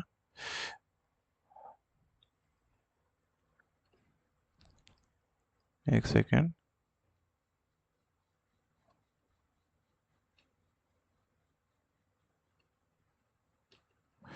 अब देखते हैं कि विधि के प्राधिकार निम्नलिखित में से किसका अर्थ है, निम्नलिखित में से किसका अर्थ है विधि के प्राधिकार से, विधि के प्राधिकार से, विधि के प्राधिकार से। तो ऑप्शन दे रखा है बंदी प्रत्यक्षीकरण, बंदी प्रत्यक्षीकरण, अधिकार परीक्षा और उत्प्रेषण, और दे रखा है परमादेश। तो इन सब का अर्थ मैंने आपको बताया था। विधि के प्राधिकार का मतलब क्या है, तो बंदी प्रत्यक्षीकरण में तो क्या पड़ता, क्या मतलब होता है इसको, शरीर को प्रस्तुत करो। ठीक है, उत्प्रेषण, उत्प्रेषण मतलब कोई भी चीज को लागू करना, या और उसके बाद था परमादेश का मतलब होता है हम आदेश देते हैं, और अधिकार परीक्षा का मतलब होता है विधि के कौन से प्राधिकार से या किस प्राधिकार से। तो आंसर क्या हो गया, अधिकार परीक्षा। एक और क्वेश्चन है, ये पूछा हुआ है अभी वाला क्वेश्चन पीएसआई एग्जाम में, पीएसआई एग्जाम 2018, कि मौलिक अधिकार के हनन होने पर प्रभावित व्यक्ति रिट याचिका पेश करता है। यानी कि मौलिक अधिकार का हनन होने पर याचिका पेश कहाँ करता है ना, पेश कहाँ करता है। तो ऑप्शन दे रखा है केवल जिला न्यायालय में, केवल जिला न्यायालय में। दूसरा ऑप्शन है केवल उच्चतम न्यायालय में, केवल उच्चतम न्यायालय में। तीसरा है उच्च न्यायालय या उच्चतम न्यायालय में, उच्च न्यायालय या उच्चतम न्यायालय में। और चौथा है केवल उच्च न्यायालय में, केवल उच्च न्यायालय में। तो आपको बताया था कि रिट जारी करने का अधिकार या मूल अधिकार का हनन होने पर आप उसके उपचार का अधिकार उच्च न्यायालय और उच्चतम न्यायालय दोनों के पास ही है। उच्चतम न्यायालय के पास तो आर्टिकल 32 के तहत और उच्च न्यायालय के पास आर्टिकल 226 के तहत ये अधिकार होता है। ठीक है, ये पूछा हुआ है पीएसआई एग्जाम में। अच्छा, ये मैंने बता दिया। अभी नेक्स्ट क्वेश्चन देखते हैं। देखो कितने सारे क्वेश्चन पूछे गए हैं इस टॉपिक से, बाकी टॉपिक में से तो क्वेश्चन ढूंढना ही मुश्किल हो रहा था। अभी देखो एक क्वेश्चन पूछा गया है हेडमास्टर एग्जाम 2018 में, है ना, हेडमास्टर एग्जाम 2018 और एक और दिल्ली पुलिस कांस्टेबल 2017, दो एग्जाम में पूछा गया सेम क्वेश्चन है। क्या है, कौन सी याचिका व्यक्तिगत स्वतंत्रता से संबंधित है? कौन सी याचिका व्यक्तिगत स्वतंत्रता से संबंधित है? तो बताइए कौन सी याचिका व्यक्तिगत स्वतंत्रता से संबंधित है? ऑप्शन में दे रखा है परमादेश, ऑप्शन में दे रखा है बंदी प्रत्यक्षीकरण, ऑप्शन में एक और है अधिकार परीक्षा और एक और है प्रतिषेध। ठीक है, एक और क्या है, प्रतिषेध। तो बताइए क्या होगा? व्यक्तिगत स्वतंत्रता हमें देती है बंदी प्रत्यक्षीकरण, हबीस कॉर्पस। ठीक है, ये अपन ने बात इसकी कर ली है। अब चलते हैं आगे। ये पूछा हुआ है आरपीएससी डिप्टी कमांडेंट एग्जाम 2000, ये आरपीएससी का क्वेश्चन है। डिप्टी कमांडेंट कमांडेंट के एग्जाम में कौन सा है? 2020 में। ये क्या पूछा गया है कि भारत के संविधान के अनुसार प्रतिषेध रिट जारी की जाती है। प्रतिषेध रिट जारी की जाती है भारत के संविधान के अनुसार, प्रतिषेध रिट जारी की जाती है। अब ऑप्शन में क्या देखा, देखो कार्यपालिका के लिए, बताओ कार्यपालिका के लिए जारी की जाती है क्या प्रतिषेध रिट? दूसरा है व्यवस्थापिका के लिए, व्यवस्थापिका के लिए। तीसरा है प्रशासनिक सेवा के उच्च अधिकारियों के लिए, प्रशासनिक सेवा के उच्च अधिकारियों के लिए। चौथा है निचली अदालतों के लिए। तो अपन ने जब पढ़ा था तो अपने देखा था कि प्रतिषेध और उत्प्रेषण रिट ऐसी है जो केवल निचली अदालतों पर ही लागू की जाती है, यानी कि प्रोहिबिशन और सर्शियोरी दोनों को यूज किया जाता है जुडिशियल रिट के अंतर्गत, और वो भी कौन सी? निचली अदालतों के लिए। तो ऑप्शन क्या हो जाएगा? 4। अब देखते हैं आगे।